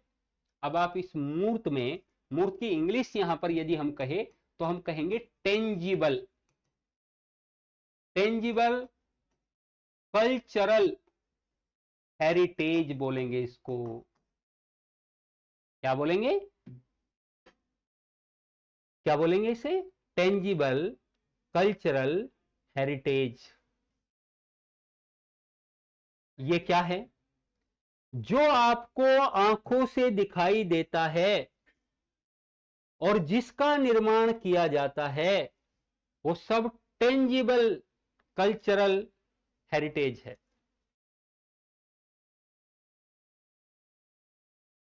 जो आंखों से देख सकते हैं। ठीक है, तो आंखों से क्या देखेंगे हम? आपने लाल किला आंखों से देखा? हम एक उदाहरण दे रहे हैं। आंखों से आपने लाल किला देखा तो उसको हम क्या कहेंगे? मूर्त सांस्कृतिक विरासत। आपने देखा? आपने कोई मंदिर देखा? आपने कोई गुफा देखी? आपने कोई स्थापत्य देखा? आप उसे सब क्या कहेंगे? जो आंखों से देखकर देखा जा सकता है, उसे हमने मूर्त साकारित रूप से, या फिर उसे हम बोलेंगे टेंजिबल कल्चरल हेरिटेज। क्लियर? तो ये तो हो गया मूर्त सांस्कृतिक विरासत। बहुत सारी मूर्त सांस्कृतिक विरासत आपके पास है, लेकिन कुछ ऐसी विरासत भी है आपके पास जो जो आपके पास अमूर्त है, यानी जिसे आप आंखों से नहीं देख सकते। म्यूजिक को आप आंखों से देख सकते हो, संगीत को, गायन को आप उसे गाते हो और सुनते हो। यानी यानी कुल मिलाकर वो एक ऐसी विरासत है जिसे आप फील करते हो। तो कुल मिलाकर देखिए, इसमें दो तरीके से समझाया गया है। ये मूर्त विरासत करके बताया है, मूर्त विरासत ये सब आपको दिखाई देती है, और अमूर्त विरासत में ये म्यूजिक हो गया, लैंग्वेज हो गया, रिचुअल्स हो गया। भाषा, भाषा का कोई आकार है क्या? भाषा का कोई आकार है? भाषा का कोई आकार नहीं है। संगीत हो गया, भाषा हो गई, रिचुअल्स हो गई, परंपराएं हो गई, ये भाई अमूर्त सांस्कृतिक विरासत है आपके सामने। तो विरासत हम यदि, और सारा जो संस्कृति में, आर्ट एंड कल्चर में हम जो भी पढ़ेंगे कंप्लीटली, वो सब हम विरासत ही तो पढ़ेंगे। इसलिए मैं आपको विरासत समझा रहा हूं कि विरासत क्या है, ताकि आपकी समझ में आ जाए कि हेरिटेज ही क्या है, पहले तो यही जान ले, और फिर हम आर्ट एंड कल्चर में जब हम हेरिटेज को पढ़ेंगे तो हमें समझ में आएगा, अच्छा ये सर कल्चरल हेरिटेज पढ़ा रहे हैं, ये सर नेचुरल हेरिटेज के बारे में यहां सर ने बात कर दी। बात समझ में आई? तो हम हेरिटेज को बताया हमने। तो हेरिटेज कितने प्रकार का है यदि हम बात करें, तो हेरिटेज कितने टाइप का है? हेरिटेज के 2 टाइप्स है, यानी कि क्लासिफिकेशन करें तो इसे 2 भागों में बांटा जा सकता है। एक प्राकृतिक सांस्कृतिक विरासत, दूसरा सांस्कृतिक जो विरासत है वो सांस्कृतिक विरासत। सांस्कृतिक विरासत के भी 2 भाग हैं। प्राकृतिक विरासत के बारे में हमने सब कुछ बता दिया आपको, ये सब संस्कृति के अंतर्गत आता है बेटा। प्राकृतिक जो विरासत है उसमें हमने आपको बताया जो हमें प्रकृति से प्राप्त हुआ है, या जो हमें प्रकृति ने सीधे तौर पर दिया है, वो सब सांस्कृतिक यानी सॉरी प्राकृतिक विरासत है। प्राकृतिक विरासत में क्या क्या आता है ये हमने आपको समझाया कि प्राकृतिक विरासत में सारी की सारी चीजें आ जाती है। सांस्कृतिक विरासत 2 प्रकार की है, जिसमें एक टेंजिबल है और एक नॉन टेंजिबल है, यानी कि इनटेंजिबल है। ठीक है, ये विरासत आ जाती है। अब ये टेंजिबल और इनटेंजिबल हम समझा देते हैं कि कैसे है। टेंजिबल का मतलब है मूर्त विरासत जो हमें आंखों से दिखाई देती है। आंखों से हमें कौन कौन सी विरासत दिखाई देती है, तो मैंने बताया अभिलेख है। अशोक के ढेरों अभिलेख हमें प्राप्त हुए हैं। अशोक के जो अभिलेख, जो भी अभिलेख हमें अशोक के प्राप्त हुए, वो सब हमें दिखाई देते हैं, और हम उन्हें स्पर्श भी कर सकते हैं। तो इसलिए वो सब टेंजिबल है, यानी कि वो मूर्त विरासत है, कोई दिक्कत नहीं है।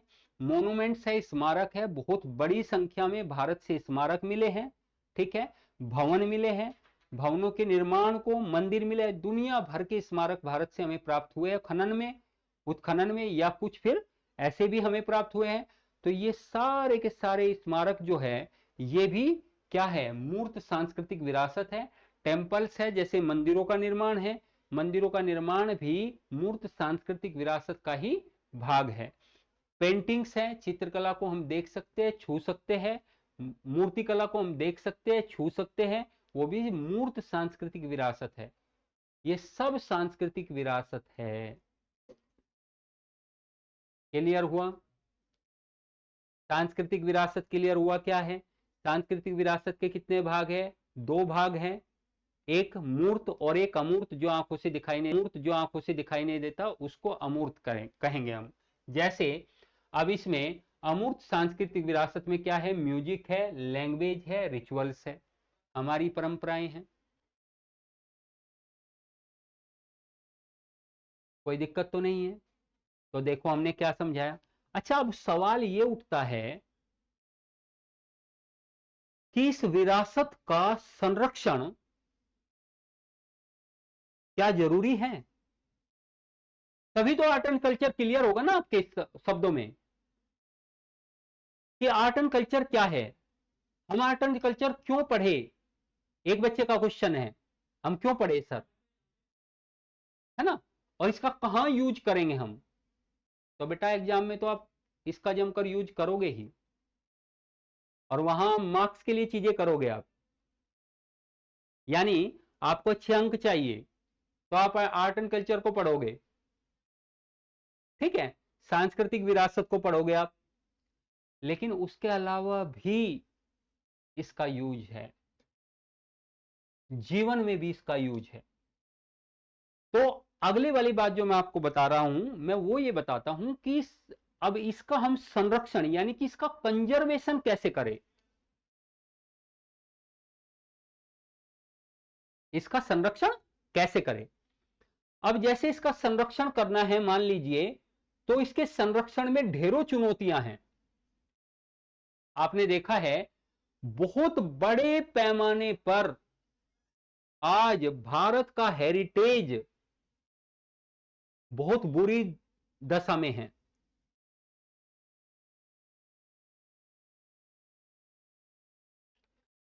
एक बात बच्चों आपको मैं कन्वे करना चाहता हूं कि मैं जैसे देख रहा हूं कि बहुत सारे बच्चे जो है वो सब्जेक्ट से अलग हटकर बहुत सारे कमेंट कर रहे हैं, ठीक है। देखो बेटा समझना मेरी बात को आप थोड़ा सा, ठीक है। कुछ भी कमेंट कोई भी बच्चा, सर कितने दिन में पूरा होगा, सर ये वो, है ना, मतलब बहुत सारी चीजें आपको आप पूछ रहे हैं।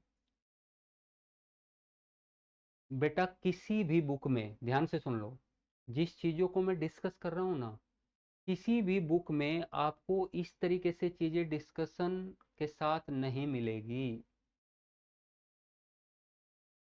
और आर्ट एंड कल्चर बेटा ऐसा टॉपिक है कि इसको समझना थोड़ा सा, हम इसलिए क्योंकि हमने पहले से आर्ट एंड कल्चर पढ़ी नहीं होती, क्योंकि आप इतिहास को तो बेटा 6 से शुरू कर देते हो पढ़ना, लेकिन आर्ट एंड कल्चर को हम मुख्य तौर पर पढ़ते नहीं है। हम कहीं जाकर 11th 12th में या फिर और पहले कहे तो 9th 10th में थोड़ा थोड़ा सा हमें बताया जाता है, और विशुद्ध रूप से जैसा आर्ट एंड कल्चर आपको एग्जाम के दृष्टिकोण से चाहिए वैसा तो आपको 12th में ही आकर मिलता है। तो पहली बार जब इस सब्जेक्ट को पढ़ते हैं तो इसे समझना भी थोड़ा कठिन होता है। तो इसलिए जितना शांति के साथ आप पढ़ेंगे उतना मजा आपको आएगा, लेकिन मैं ये गारंटी देता हूं आपको बहुत मजा आने वाला है आर्ट एंड कल्चर में। हम बहुत अच्छे तरीके से आपको बताने वाले हैं, यूपीएससी की तरह हम आपको बताएंगे बिल्कुल एकदम, ठीक है। और यूपीएससी ही टीच करते हैं, यूपीएससी की तरह ही आपको सारा कुछ पढ़ाएंगे बताएंगे, ठीक है। तो बस अब इस चीज को यहीं आप समझ लेना, फालतू कमेंट ना करें प्लीज, और बहुत ध्यान से चीजों को समझे, ठीक है। जितना कंसंट्रेशन, अच्छा ये कमेंट करने में भी तो आपका कंसंट्रेशन ही लैक होता है, कोई रिलेवेंट क्वेश्चन हो तो पूछ सकते हैं, है ना, तो उसमें भी समय क्यों खराब करना। तो ध्यान से पढ़ो बेटा। अब इसको देखो हाँ बेटा सब समझ में आ ही जाएगा, बहुत बढ़िया। अब एक चीज और देखेंगे, और एक बात और बता दे, आप में से कई बच्चे एमपीपीएससी, कई बच्चे आरपीएससी, कई बच्चे बीपीएससी, कई बच्चे यूपीपीएससी, कई बच्चे जो है यूपीएससी, इन सब के भविष्य में सपने देख रहे होंगे या तो फिर इनकी तैयारी में लगे हुए होंगे। तो हम उन सबको बता दे, सबके लिए चैप्टर बहुत ज्यादा रिलेवेंट है,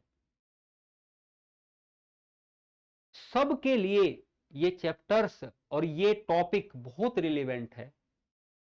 हेरिटेज से तो सीधा सीधा क्वेश्चन पूछा गया है यूपीपीएससी में। हेरिटेज क्या है जो हम आपको डिस्कशन कर रहे हैं अभी, इंट्रोडक्शन क्लास में डिस्कशन कर रहे हैं हम ये सब, ठीक है बेटा। तो देखते हैं ध्यान से। तो देखो अब तक फिर एक बार की रिवाइज आपको करवा देते हैं ताकि याद हो जाए बहुत सारी चीजें, आप ध्यान से पढ़ोगे तो बहुत सारी चीजें क्लास में ही आपको लर्न हो जाया करेगी, ठीक है। अब फिर से बता देते हैं, विरासत, विरासत क्या है। जो हमें अपने पूर्वजों से प्राप्त हुई है वो सब विरासत है। What we got from our ancestors, जो हमें पूर्वजों से प्राप्त हुई है वो सब विरासत है। दूसरा, विरासत को कितने भागों में बांटा जा सकता है? तो विरासत को दो भागों में बांटा जा सकता है। पहला प्राकृतिक विरासत, दूसरा सांस्कृतिक विरासत। पहला natural heritage, second cultural heritage. Natural heritage क्या है? तो नेचुरल हेरिटेज के जो एग्जांपल्स मैंने दिए थे आपको, जैसे माउंटेन्स हो गया, माउंटेन्स हो गए यानी पर्वत हो गए, डेजर्ट हो गए, मरुस्थल हो गए, रिवर्स हो गए, ओशियंस हो गए, ये सब क्या है? ये सब फॉरेस्ट हो गया, ये सब आपके पास नेचुरल हेरिटेज है। मिनरल्स भी आपके पास नेचुरल हेरिटेज है, खनिज पदार्थ जो है।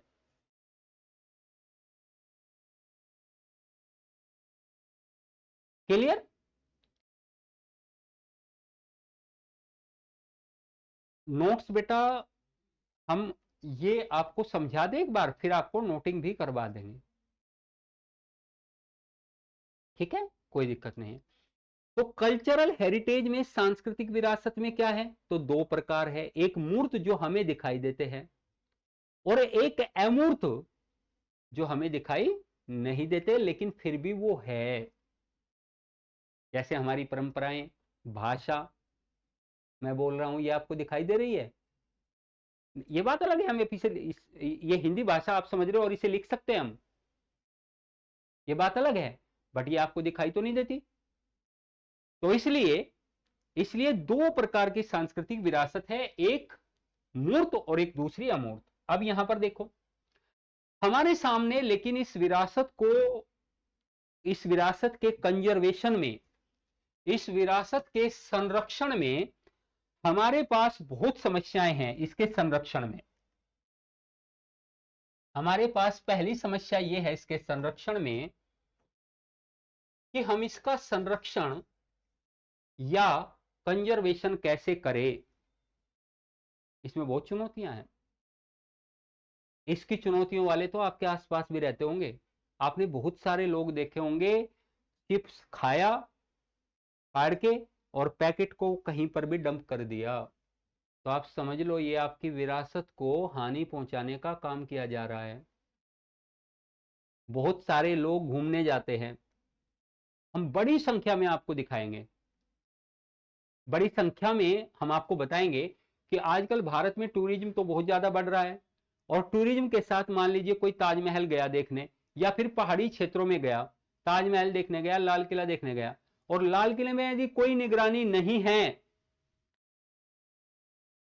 तो वहां वो अपना और अपनी महिला मित्र का नाम लिख सकता है। आपने देखा होगा ऐसे बहुत सारे नाम लिखे हुए मिलेंगे किले की दीवारों पर,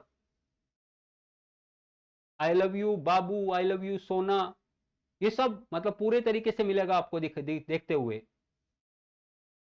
तो ये चुनौती तो है, लोग अवेयर नहीं हैं पूरे तरीके से, पूरे तरीके से लोग क्या है, अवेयर नहीं है।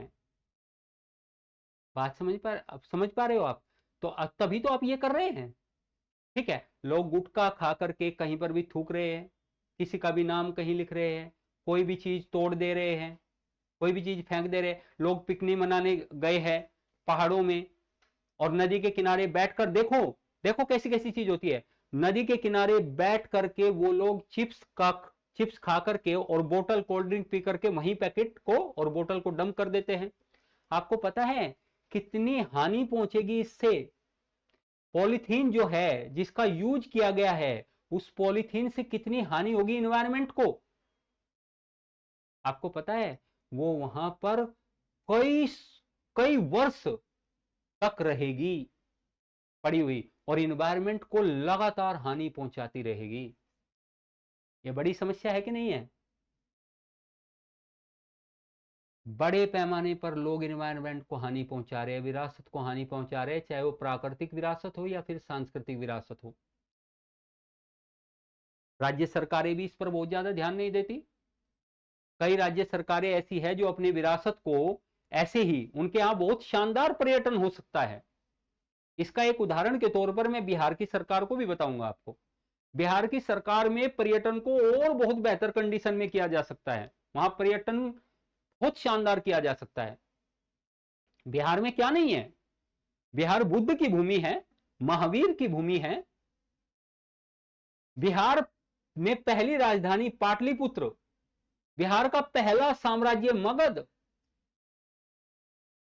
बिहार में कल्चरल यदि चीजें हम देखें तो बहुत शानदार तरीके से हेरिटेज वहां पर हमारे पास है, और हम संस्कृति का संरक्षण वहां बहुत शानदार तरीके से करके टूरिज्म को बढ़ावा दे सकते हैं। लेकिन आप जाओ जहानाबाद, मैं आपको बता रहा हूं बिहार में जहानाबाद डिस्ट्रिक्ट जो है वहां पर कुछ गुफाएं हैं, जैसे वहां पर जो बराबर की गुफाएं हैं जो अशोक के काल में बनी हुई हैं, और कुछ गुफाएं जो नागार्जुन हिल्स पर बनी हुई गुफाएं हैं। ये गुफाएं, इन गुफाओं में आज आप देखोगे जंगल ही जंगल चारों ओर खड़े हुए हैं, इसे कोई देखने नहीं जाता। यदि आप जहानाबाद में जाकर कहोगे कि मुझे गुफा ले चलो, तो रिक्शा वाला आपको घूर कर देखेगा, भाई तुम ठीक जगह पूछ रहे हो क्या, यही है क्या गुफा? जबकि वे हमारे पास लगभग 2500 साल पुराना स्थापत्य है, जो मनुष्य की कला को बताता है या उसके कलात्मक विकास को बताता है।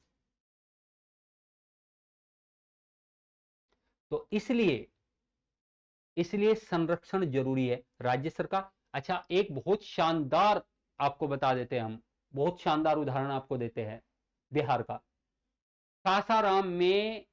सासाराम बिहार में एक मकबरा है, शेरशाह सूरी का मकबरा, आपने सुना भी होगा। ये जो शेरशाह सूरी का मकबरा है, ये सरोवर के बीच में बनाया गया है। इसको इस तरीके से डिजाइन किया गया है कि पानी में बना हुआ है, लेकिन ये 400 सालों से फिर भी इसको कोई हानि नहीं पहुंची। कितनी शानदार आर्ट एंड आर्किटेक्चर का यूज किया गया है यहां पर, बहुत शानदार आर्ट एंड आर्किटेक्चर है, 400 सालों से इस तरह का निर्माण। और इतिहासकार कनिंघम कहता है, एक इतिहासकार है, हम नाम लेते रहेंगे इस तरह के हिस्टोरियंस के, हिस्टोरियन कनिंघम कहता है कि ये जो सासाराम का मकबरा है, फर्ग्यूसन कनिंघम कहता है कि सासाराम का जो शेरशाह सूरी का मकबरा है वो ताजमहल से भी ज्यादा सुंदर बना हुआ है, और ज्यादा बेहतरीन आर्ट का यूज किया गया है। ये इसका मतलब क्या है? और आप सासाराम यदि आप देखने जाओगे तो सासाराम का मकबरे में आपको चारों तरफ कोई विशेष टूरिज्म दिखाई नहीं देगा, कोई उसका विशेष रखरखाव दिखाई नहीं देगा। इसी तरीके से चलता रहा तो हो सकता है 20, 30, 50 सालों में मकबरा समाप्त हो जाए, जो हमारे पास एक शानदार स्थापत्य है। तो इस विरासत को बचाकर रखना बेहद अनिवार्य है। और एक बच्चा बोल भी रहा है कि सर हम सासाराम से हैं, तो बेटा आपने तो जो हमने बताया वो बिल्कुल सही बताया कि इस तरीके की कंडीशन सासाराम में है। मतलब हमने एक बहुत बड़ा उदाहरण दिया है आपको, ठीक है। ये देखो यहां पे अब चुनौतियां हमारे पास क्या क्या है भाई, जो हम क्यों, चैलेंजेस क्या क्या है, क्यों हम कंजर्वेशन नहीं कर पाते, चैलेंजेस क्या क्या है। तो पहला चैलेंज है कि हमारे पास योजना ही नहीं है। हम इस तरीके की कोई राष्ट्रीय योजना बनाकर नहीं चलते जिससे कि हम कंजर्वेशन ठीक तरीके से कर पाए, कोई योजना नहीं है। दूसरा क्या है, common mass are not aware. पहला है lack of planning, first reason lack of planning. Second क्या है, common mass are not aware for the conservation, for the tourist places, for the cultural heritage.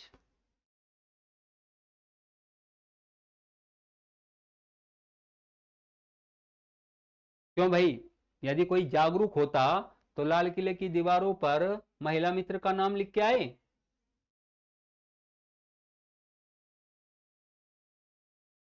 शादी करूंगा तो उसको लेके आऊंगा, पहले जब नौकरी लगेगी फिर उससे शादी करूंगा, उसे पहले तो उसे प्रपोज करूंगा, फिर नौकरी के बाद शादी करके उसे लेकर आऊंगा और उसे यहां दिखाऊंगा, देखो तुम्हारा नाम यहां लिख कर गया था मैं लाल किले की दीवार पर।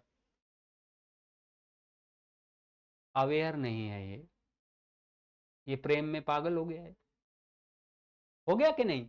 तो ये इस तरीके की कंडीशन क्या है? तो common mass are not aware in India, भारत में कॉमन मास अवेयर नहीं है। दूसरा, ग्लोबलाइजेशन। ग्लोबलाइजेशन क्या है? भूमंडलीकरण का प्रभाव बहुत ज्यादा है।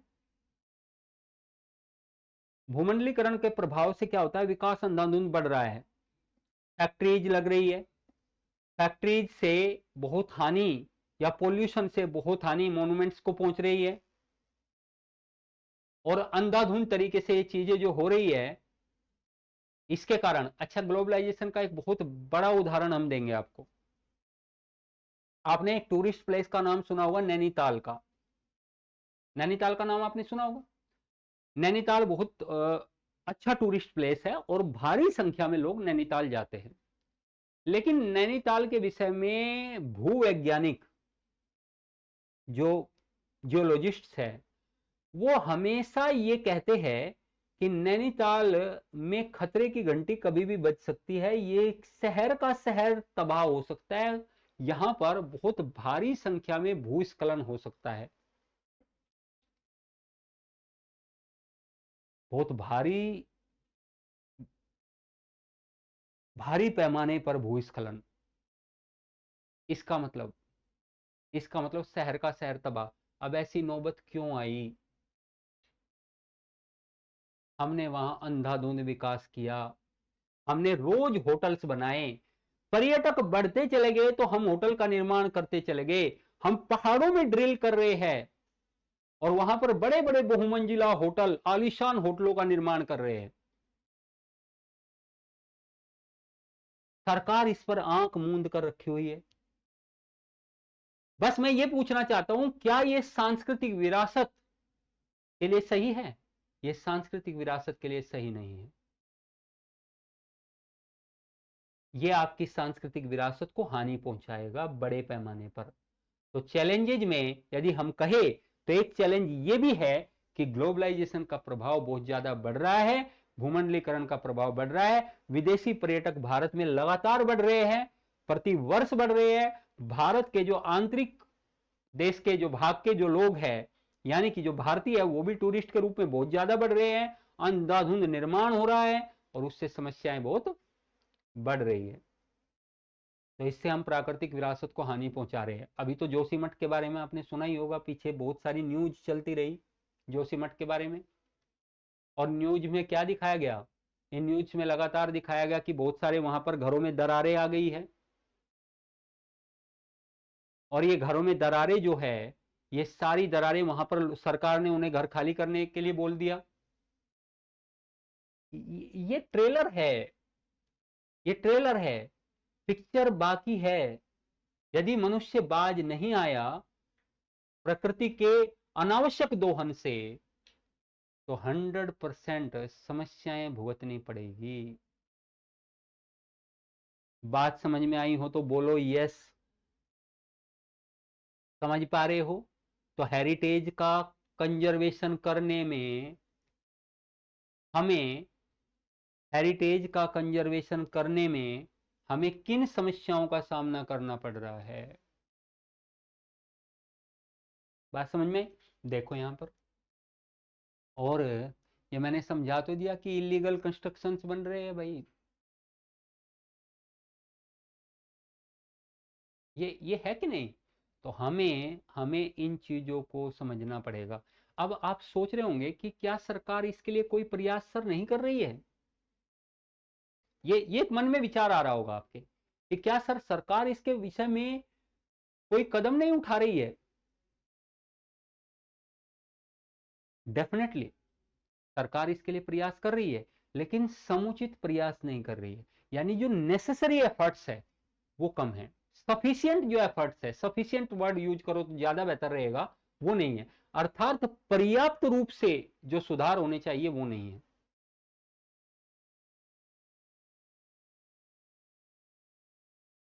सरकार के प्रयास क्या है भाई, लेकिन ये हमें देखना पड़ेगा कि एक बार गवर्नमेंट विरासत को संरक्षित करने में गवर्नमेंट क्या भूमिका निभा रही है, ये तो हमें एक बार की समझना पड़ेगा।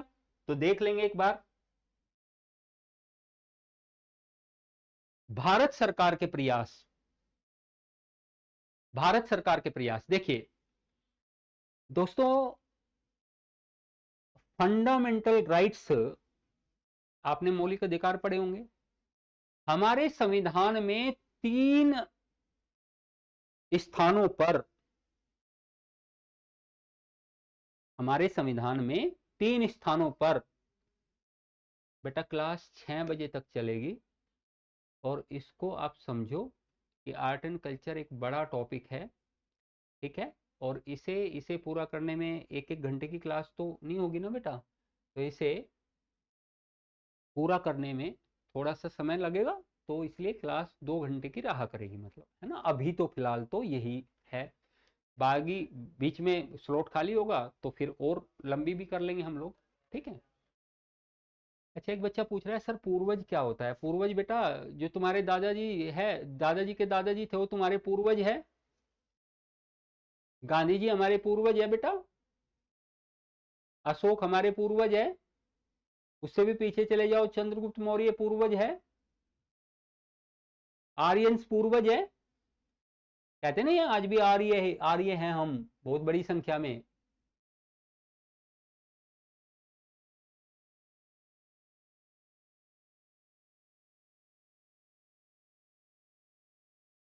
ये चीज समझ में आ रही है कि नहीं आ रही है? तो अब इसको देखो efforts of Indian government sorry, भारतीय सरकार के जो एफर्ट्स है वो कौन कौन से है। 3 जगह भारत सरकार के एफर्ट्स है संविधान में, आपके कॉन्स्टिट्यूशन में हेरिटेज को संरक्षित रखने के लिए 3 जगह प्रयास किए गए हैं, ठीक है। पहला, इसको ऐसे समझो थोड़ा सा एक बार की कि कहां कहां यह प्रयास किया गया है। भारत सरकार के कॉन्स्टिट्यूशन में, संविधान की बात हम कर रहे हैं, संविधान में कहां है, एक फंडामेंटल राइट है, मौलिक अधिकार है, मौलिक अधिकार का आर्टिकल 29 है।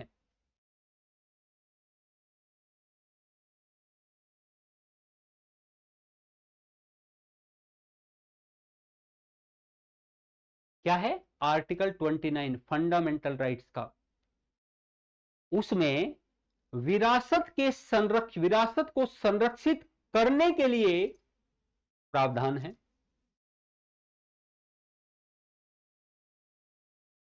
प्रावधान है कि नहीं है? दूसरा, डीपीएसपी डायरेक्टिव प्रिंसिपल्स। अब ये क्या है जी, राज्य के नीति निदेशक तत्व बोल रहा हूं मैं, वहां पर राज्य के जो नीति निदेशक तत्व है, डायरेक्टिव प्रिंसिपल्स है, नीति निदेशक तत्व, उनमें क्या है, उनमें आर्टिकल 49 है जी, जो हेरिटेज को संरक्षित करने की बात करता है। हेरिटेज कैसे संरक्षित हो उसकी बात करता है। ये समझ में आया? तीसरा, समझ लो आप, ये मैं बोल रहा हूं ना आपको, किसी बुक में आसानी से ढूंढने पर नहीं मिलेगी चीजें, और यहां एक साथ मिल जा रही है बिल्कुल एकदम।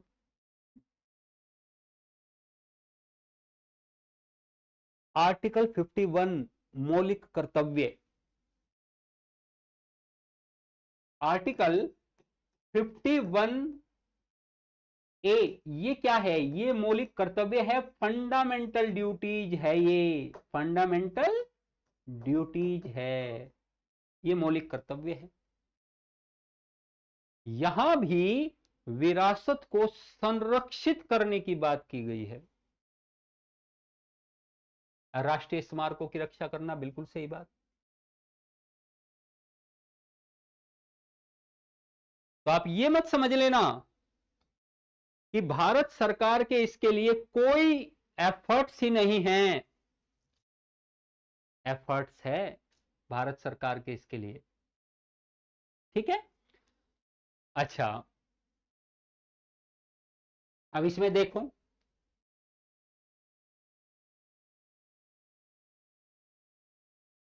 भारत सरकार के जो प्रयास है, इसमें आप प्रयास को सीधा सीधा, यदि आप सिर्फ और सिर्फ इसका स्क्रीनशॉट ले लोगे, स्क्रीनशॉट तो आप ले सकते होंगे, स्क्रीनशॉट यदि ले लेंगे तो ये बैच हिंदी मीडियम है क्या? पूरे पूरे तरीके से हिंदी मीडियम है क्या? मतलब हिंदी में हम लोग नोट कर सकते हैं, पूरा हिंदी में ही नोट करवा दे सब कुछ? पीपीटी में इंग्लिश में रहेगा, लेकिन हिंदी में नोट करवा दे तो चलेगा? एक बार आप लिख के बताएंगे।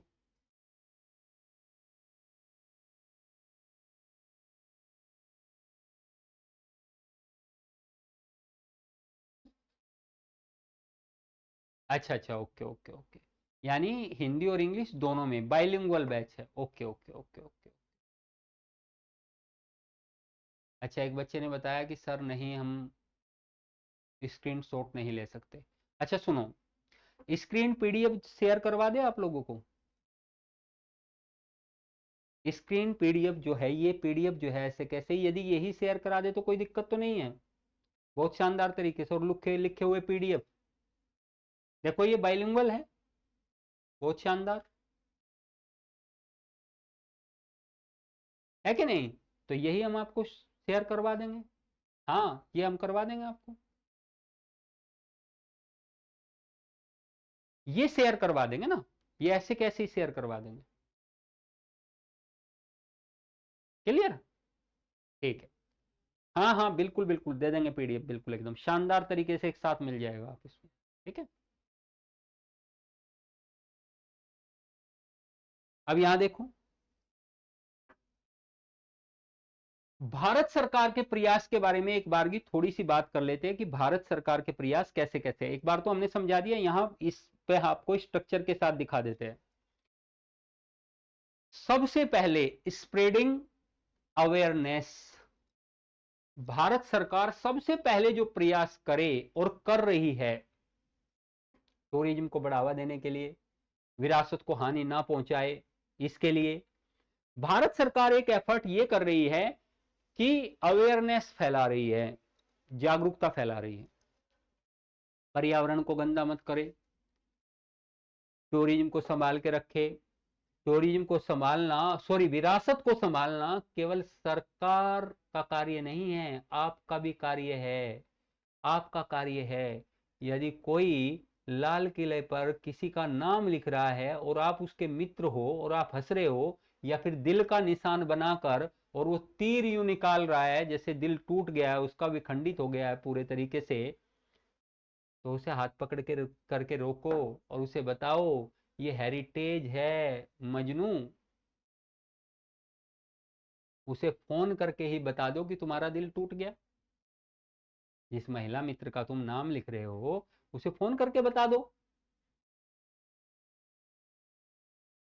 ये विरासत है, इस हेरिटेज को बिगाड़ने का काम ना किया जाए।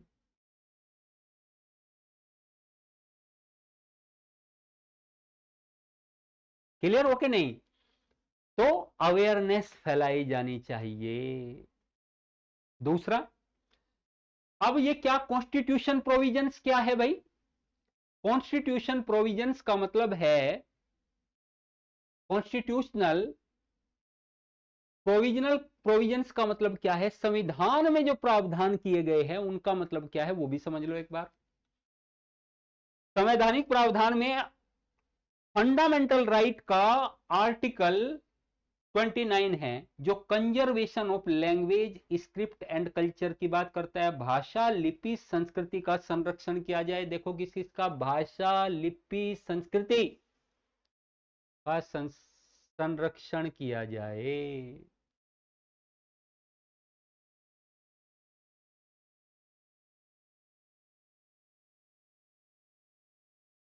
फंडामेंटल राइट्स की बात है, आर्टिकल 29, भाषा, लिपि और संस्कृति का संरक्षण की जाए। ठीक है, और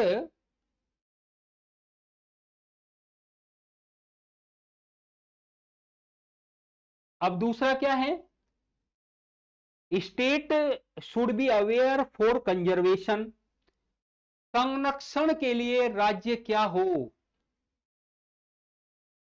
संरक्षण के लिए राज्य क्या हो, state should be aware for conservation, संरक्षण के लिए राज्य जागरूक बने। जैसे मैं बिहार सरकार की बात कर रहा था, तो बिहार सरकार कंजर्वेशन के लिए बिहार सरकार प्रयास करे। तो यहां पर यह कहा गया है कि state should be aware for conservation, राज्य को, state should be aware for conservation, राज्य को संरक्षण के लिए जागरूक होना चाहिए। यस और नो, यानी कुल मिलाकर ये चीजें होनी चाहिए। अब आर्टिकल 49 में ये आ गया, आर्टिकल 51A में आ गया मौलिक कर्तव्य, उसमें कहा गया है स्मारकों और संस्कृति और विरासत के संरक्षण का प्रयास हर नागरिक को करना चाहिए। यदि हर नागरिक ऐसा प्रयास करेगा तो विरासत को हानि नहीं पहुंचेगी। तो हमने बहुत शानदार तरीके से आपको विरासत को समझाया, और अब एक साथ हम आपको यह बता देते हैं कि विरासत में हमने पढ़ा क्या, एक स्ट्रक्चर बनाकर सिखा देते हैं, आपको समझा देते हैं, ताकि आपको पूरा का पूरा याद हो जाए। ठीक है, उसको देख लेते हैं एक बार की, एक बनाकर दिखा देते हैं, उससे आपको थोड़ा सा क्लियर हो जाएगा। ठीक है, आप देखिए, ये हेरिटेज है,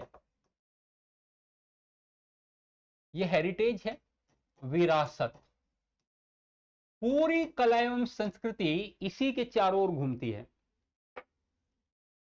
हम विरासत ही तो पढ़ेंगे, हम चित्रकला पढ़ेंगे तो हम विरासत पढ़ेंगे,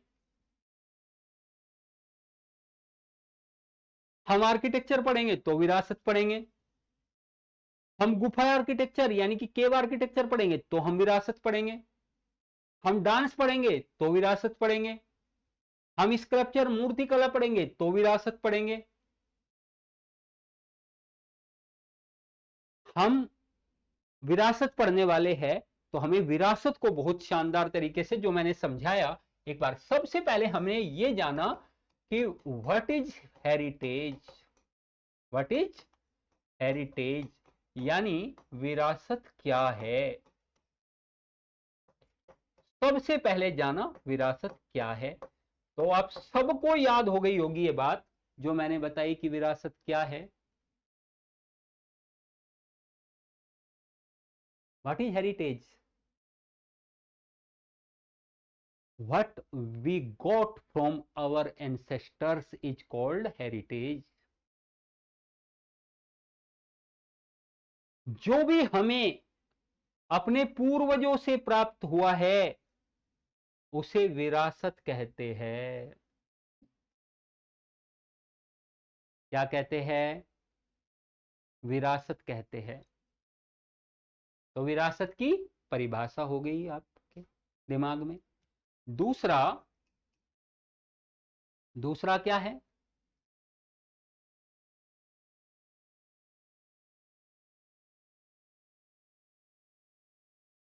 अच्छा ये बच्चे जो है जिसका रोजा है, जैसे कुछ बच्चे बोल रहे हैं रोजा है सर हमारा, तो उन बच्चों को मैं कहना चाहूंगा कि यदि वो जाना चाहे तो क्लास, कोई दिक्कत नहीं, बाद में रिकॉर्डेड तो है ही ना क्लास, तो रिकॉर्डेड क्लास देख लेंगे, कोई दिक्कत वाली बात नहीं है। ठीक है, तो इसमें परेशान होने की आवश्यकता नहीं है, क्लास 6 बजे तक ही चलेगी, है ना। और आपको तो इतना शानदार टॉपिक है, मजा आ जाना चाहिए, झूम झूम के मजा आ जाना चाहिए। इतने शानदार तरीके से सारी चीजें तुम्हें एक के बाद एक चरणबद्ध तरीके से बताते हुए जा रहे हैं। ठीक है, देखो यहां पर अब दूसरा पार्ट जो है हमारे पास में वो है क्लासिफिकेशन ऑफ हेरिटेज। फिर हमने हेरिटेज को क्या किया, क्लासिफाइड किया। क्लासिफिकेशन ऑफ हेरिटेज, वर्गीकरण बोलते हैं इसको। यदि अच्छी हिंदी का प्रयोग करोगे तो क्या बोलोगे, वर्गीकरण। दो भागों में, एक प्राकृतिक विरासत नेचुरल हेरिटेज, और एक कल्चरल हेरिटेज, एक कल्चरल हेरिटेज। यानी एक प्राकृतिक विरासत और एक सांस्कृतिक विरासत, एक सांस्कृतिक विरासत, दो भागों में बांटा। अब व्हाट इज नेचुरल हेरिटेज, सांस्कृतिक विरासत। व्हाट इज नेचुरल हेरिटेज, तो जो हमें प्रकृति से प्राप्त हुआ है उसे हम नेचुरल हेरिटेज कहते हैं। और नेचुरल हेरिटेज में जैसे पर्वत हो गया, मैदान हो गए, मरुस्थल हो गए, रेगिस्तान, ये जो रिवर नदियां हो गई और लेक हो गई, झीलें, मिनरल्स हो गए, सब आते हैं। कल्चरल हेरिटेज में सांस्कृतिक विरासत में जो मनुष्य ने निर्माण किया है, जैसे स्मारक, चित्रकला, मूर्तिकला, ये सब हो गए। लेकिन सांस्कृतिक हेरिटेज में दो भागों में बांटा जाता है, एक टेंजिबल और एक नॉन इंटेंजिबल, यानी कि एक मूर्त और एक अमूर्त। हम आपको समझा चुके, ठीक है। अब यहां पर देखिए, तीसरा है कि हम इसका संरक्षण करने में, संरक्षण में क्या चुनौतियां हैं, संरक्षण में चुनौतियां, चैलेंजेस और कंजर्वेशन। यानी क्या क्या चुनौतियां तो मैंने बताया, लोग जागरूक नहीं है, common mass are not aware, lack of planning, Indian government या और provincial government are not sensitive for the conservation of heritage, संवेदनशील नहीं है। फॉर एग्जाम्पल बिहार का उदाहरण मैंने दिया आपको, और बहुत बढ़िया तरीके से कर सकते हैं, और बहुत बढ़िया तरीके से टूरिस्ट को कर सकते हैं। तो संरक्षण में बहुत चुनौतियां हैं, हमने बताया। और भारत सरकार क्या कर रही है, तो मैंने भारत सरकार के विषय में आपको बताया कि भारत सरकार क्या कर रही है। तो ये सारी चीजें, आर्टिकल 29, आर्टिकल 49 और साथ में आर्टिकल 51, तो भारत सरकार ये कहती है कि हम कंजर्वेट करें। अच्छा, एक पॉइंट यहां पर और ये आता है कि भारत सरकार के तो अपने तरीके है ही, साथ में एक ये आता है कि हम कंजर्वेट क्यों करें। तो भाई, क्या आपका हेरिटेज आपकी इकोनॉमी को नहीं बढ़ाता। देखो यहां पर इंपॉर्टेंस क्या है, क्यों करें हम कंजर्वेट, वाई भी कंजर्वेट द हेरिटेज, क्यों करें भाई कंजर्वेट, कंजर्वेशन क्यों करें। तो देखो, पहला नंबर, क्योंकि आपकी जो हेरिटेज है वो मिरर है। किसका मिरर है, दर्पण है आपकी संस्कृति का, मिरर ऑफ कल्चर, है कि नहीं है। लोग, अभी बताया था क्लास में कि जब लोग भारत आते हैं तो आपकी कल्चर को देखते हैं वो।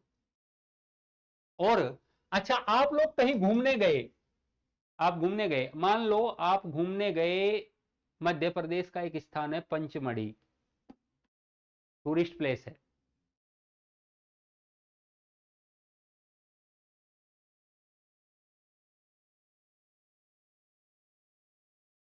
पंचमढ़ी में आप गए, और पंचमढ़ी आप जाकर के वहां क्या क्या करोगे, वहां कैब बुक करोगे, वहां होटल लोगे, वहां घूमोगे फिरोगे, रिक्शा करोगे, या खाना खाओगे या शॉपिंग करोगे,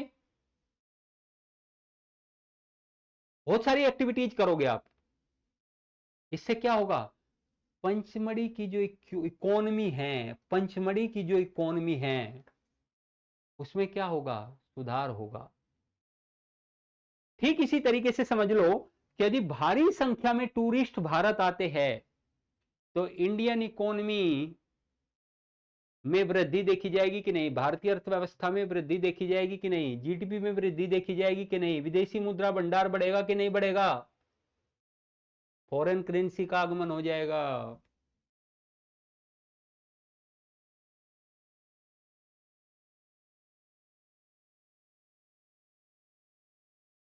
तो इसलिए इसलिए सरकार जो है, सरकार लगातार प्रयास करती है कि हम, क्योंकि ये आपकी राष्ट्र की पहचान है, हेरिटेज। यदि आपने ये पहचान खो दी तो इसका मतलब आपका राष्ट्र कैसे जाना जाएगा। दूसरी बात, ये आपकी इकोनॉमी को बढ़ाता है। तीसरी बात, ये विदेशी मुद्रा भंडार को बढ़ाता है, आपके देश के प्रति लोग आकर्षित होते हैं। ये सब चीजों के लिए बहुत जरूरी है, बहुत जरूरी है कि हम विरासत को संरक्षित करें, हम विरासत को का कंजर्वेशन करें, हम हेरिटेज कंजर्वेशन करें।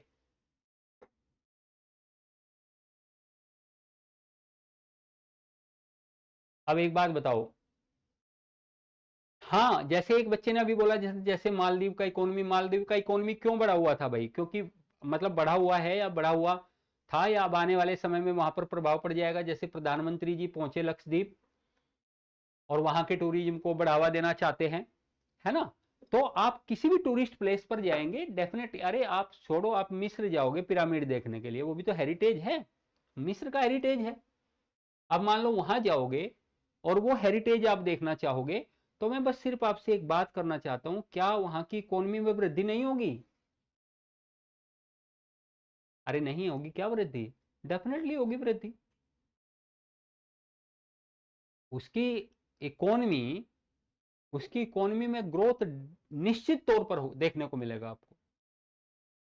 तो पर्यटन, हेरिटेज को सुरक्षित रखना, हेरिटेज का संरक्षण करना आपकी इकोनॉमी के लिए, आपकी सांस्कृतिक विकास के लिए बेहद अनिवार्य है। क्लियर। अब देखो यहां पर, ये तो हो गया पूरा हेरिटेज, समझ में पूरा, कितने बच्चों को याद हो गया, लर्न हो गया, बहुत सारी चीजें लर्न हो गई। एक बार बताओ कि लर्न हुई कि नहीं हुई, बहुत सारी चीजें। अब तुम खुद बता दोगे हेरिटेज क्या है, हेरिटेज को कितने भागों में बांटा गया, सरकार ने उसके लिए क्या किया, क्या संरक्षण में प्रॉब्लम है, क्यों हम संरक्षण नहीं कर पाते, ये सब खुद खुद बता दोगे तुम। अब हम पहले, बिल्कुल बहुत सारे बच्चों को बिल्कुल एकदम इकोनॉमी से जोड़ सकते हैं। बिल्कुल, एक बच्चा बोल रहा है सर इसको इकोनॉमी से जोड़ सकते हैं, बिल्कुल वो जोड़ सकते हैं बेटा। ठीक है, याद हो गया बहुत सारे बच्चों को और समझ में भी आ गया है। बिल्कुल बिल्कुल डन। अच्छा देखो, अब थोड़ा सा एक बात को समझने की कोशिश करेंगे। अब हम, ये तो एक इंट्रोडक्शन के तौर पर हमने बताया कि ये विरासत है, और हम अब इसी विरासत को हम समझेंगे पूरे तरीके से। ठीक है, ये तो एक बात हो गई कि विरासत को समझ लेंगे।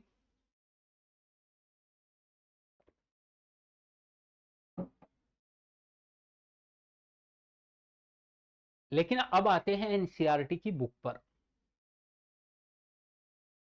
एनसीईआरटी की बुक क्या कहती है, क्लियर।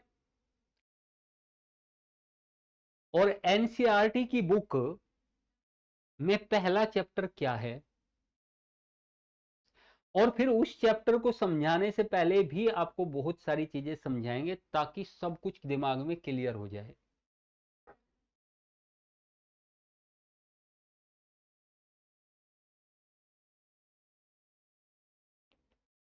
क्लियर।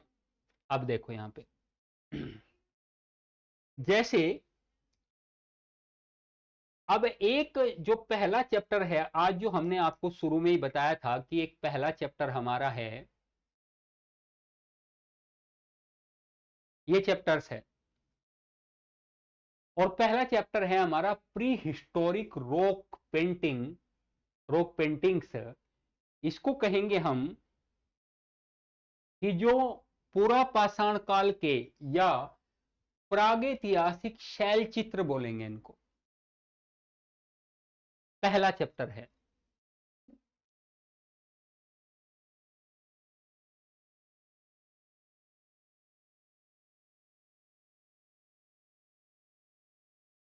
प्री हिस्टोरिक क्या है? प्री हिस्टोरिक क्या है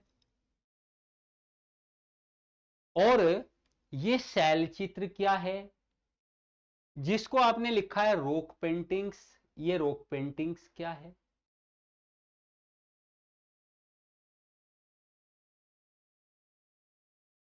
तो प्रागैतिहासिक शैल चित्र को समझने से पहले हमें एक बार यह भी समझना पड़ेगा कि प्रागैतिहासिक काल होता क्या है, पाषाण काल होता क्या है।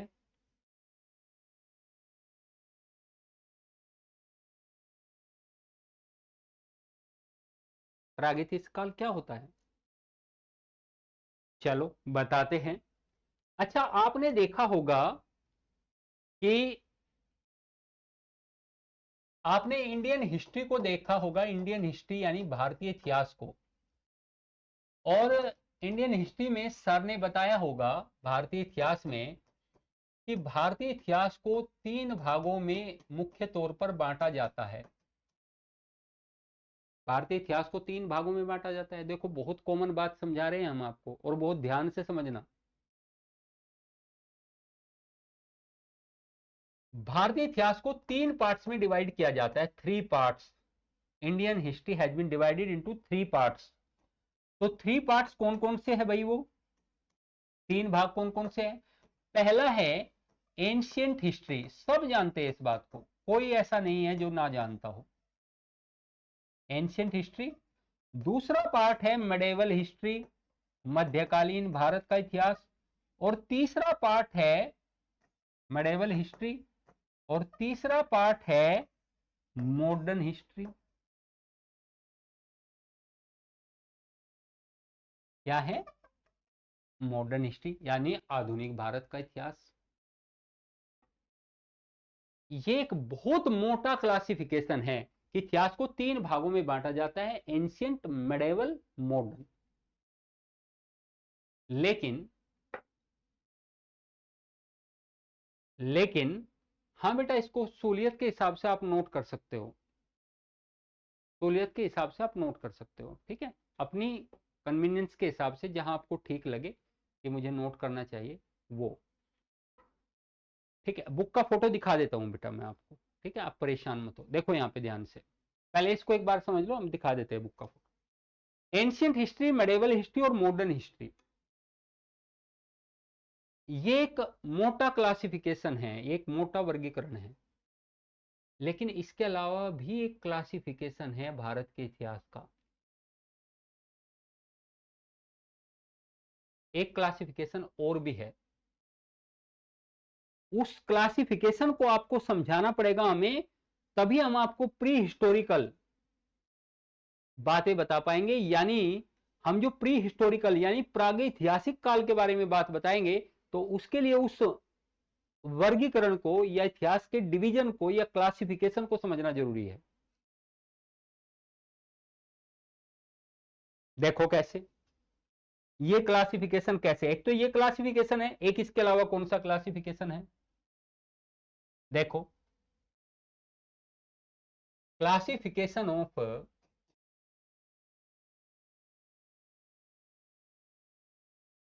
Indian history, classification of Indian history, भारतीय इतिहास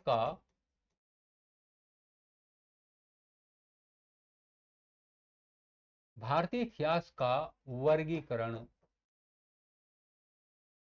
ये थोड़ा सा अलग तरीके से, Indian history has been divided into 3 era, 3 periods.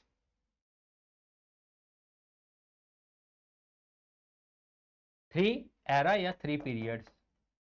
ये 3 काल कौन कौन से है? 3 पार्ट्स कह लो, 3 भागों में, 3 कालों में बांटा गया।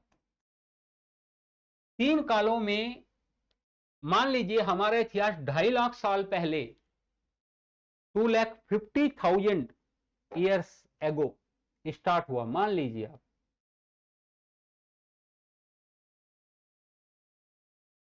तो इसको क्या सबको एंशिएंट कह दे?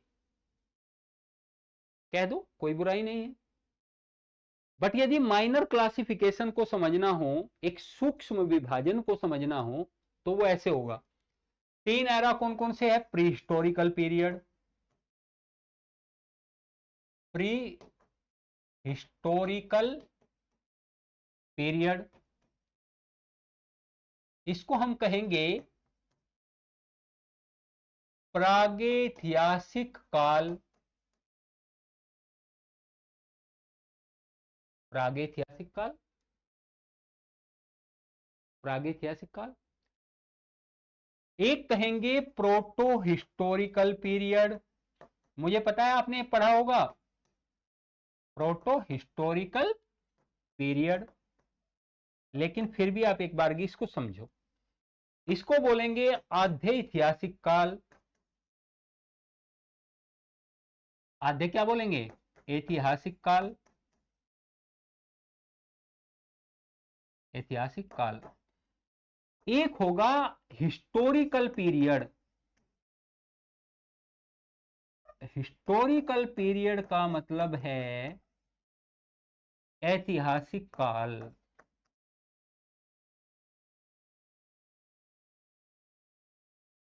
ऐतिहासिक काल। अब ये जो प्रागैतिहासिक काल है, ये जो प्रागैतिहासिक काल है, इसका टाइम पीरियड है 2,50,000 बीसी से स्टार्ट होकर और 2500 बीसी तक। देखो कितना भाग कवर होता है इसमें।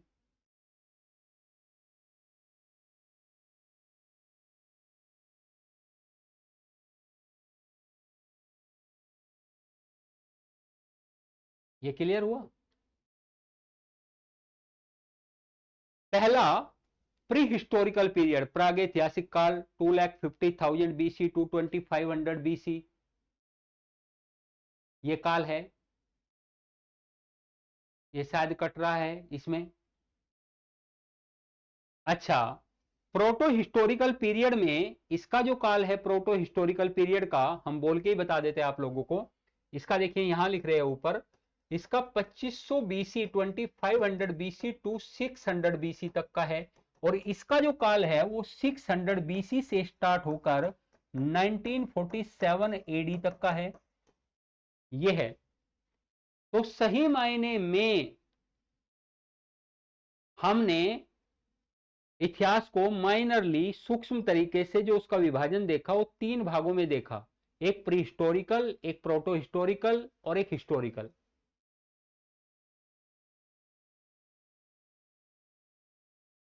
अब इसमें से जो पहला चैप्टर है वो है प्री हिस्टोरिक रॉक पेंटिंग। पहला चैप्टर जो है वो है प्री हिस्टोरिक रॉक पेंटिंग, प्रागैतिहासिक शैल चित्र है वो।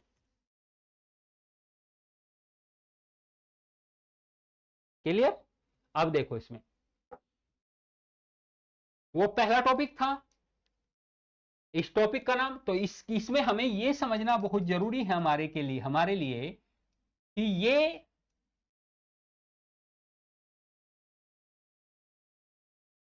ये तो हेरिटेज समझा दिया कि ये क्लासिफिकेशन कहां से आया। अब इस क्लासिफिकेशन को आप ऐसे नोट भी कर सकते हो। देखिए, Indian history is divided into 3 parts. ये प्री हिस्टोरिकल पीरियड, ये 2,50,000 से 2500 बीसी तक का है। और इसमें ये एक रहेगा प्रोटो हिस्टोरिकल पीरियड और हिस्टोरिकल पीरियड। ये समझ में आ गया। अब इसमें यदि हम प्री हिस्टोरिकल पीरियड को देखें तो प्री हिस्टोरिकल पीरियड की परिभाषा आप जानना चाहोगे कि प्री हिस्टोरिकल पीरियड की परिभाषा क्या है? क्योंकि मैं बार बार आपको कह रहा हूं कि हमारा पहला चैप्टर ही है प्री हिस्टोरिक रॉक पेंटिंग्स।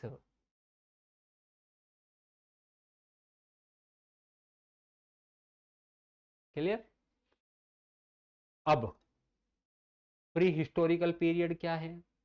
तो प्री हिस्टोरिकल पीरियड का मतलब होता है वह काल जिसमें जिसमें कोई लिखित साक्ष्य ना हो।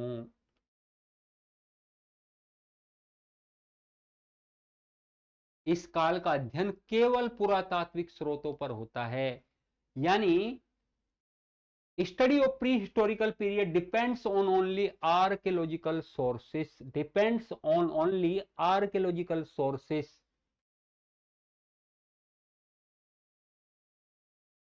केवल किस पर आधारित है? पुरातात्विक साक्ष्यों पर। अब तुम कहोगे सर पुरातात्विक साक्ष्य क्या है? पुरातात्विक साक्ष्य क्या है? तो पुरातात्विक साक्ष्य का मतलब है जो हमें एक्सकेवेशन से मिले हैं, जो हमें खुदाई से प्राप्त हुए हैं, उसे हम कहते हैं पुरातात्विक साक्ष्य। क्या कहते हैं उसको हम? पुरातात्विक साक्ष्य।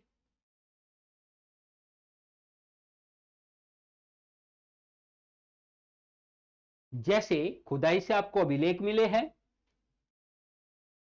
एक्सकेवेशन में, जैसे आपको कॉइन्स मिले हैं, सिक्के, जैसे आपको मोन्यूमेंट्स मिले हैं, जैसे आपको आइडोल्स मिले हैं, जैसे आपको पेंटिंग्स मिली है।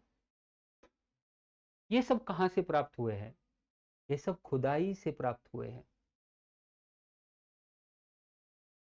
कहां से प्राप्त हुए? सब खुदाई से प्राप्त हुए हैं।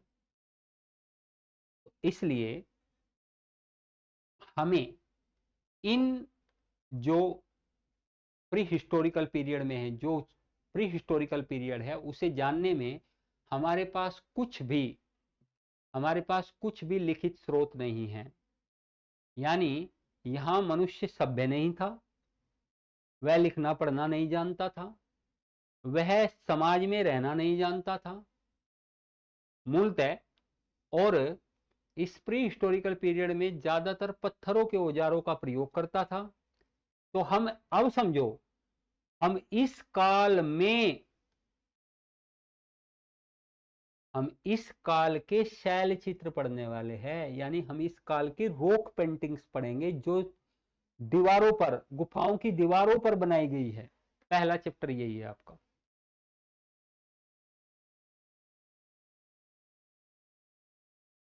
क्लियर हुआ?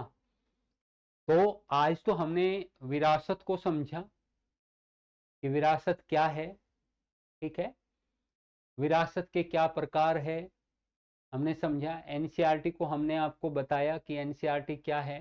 ठीक है, और हम, आप चाहे तो लिख सकते हैं।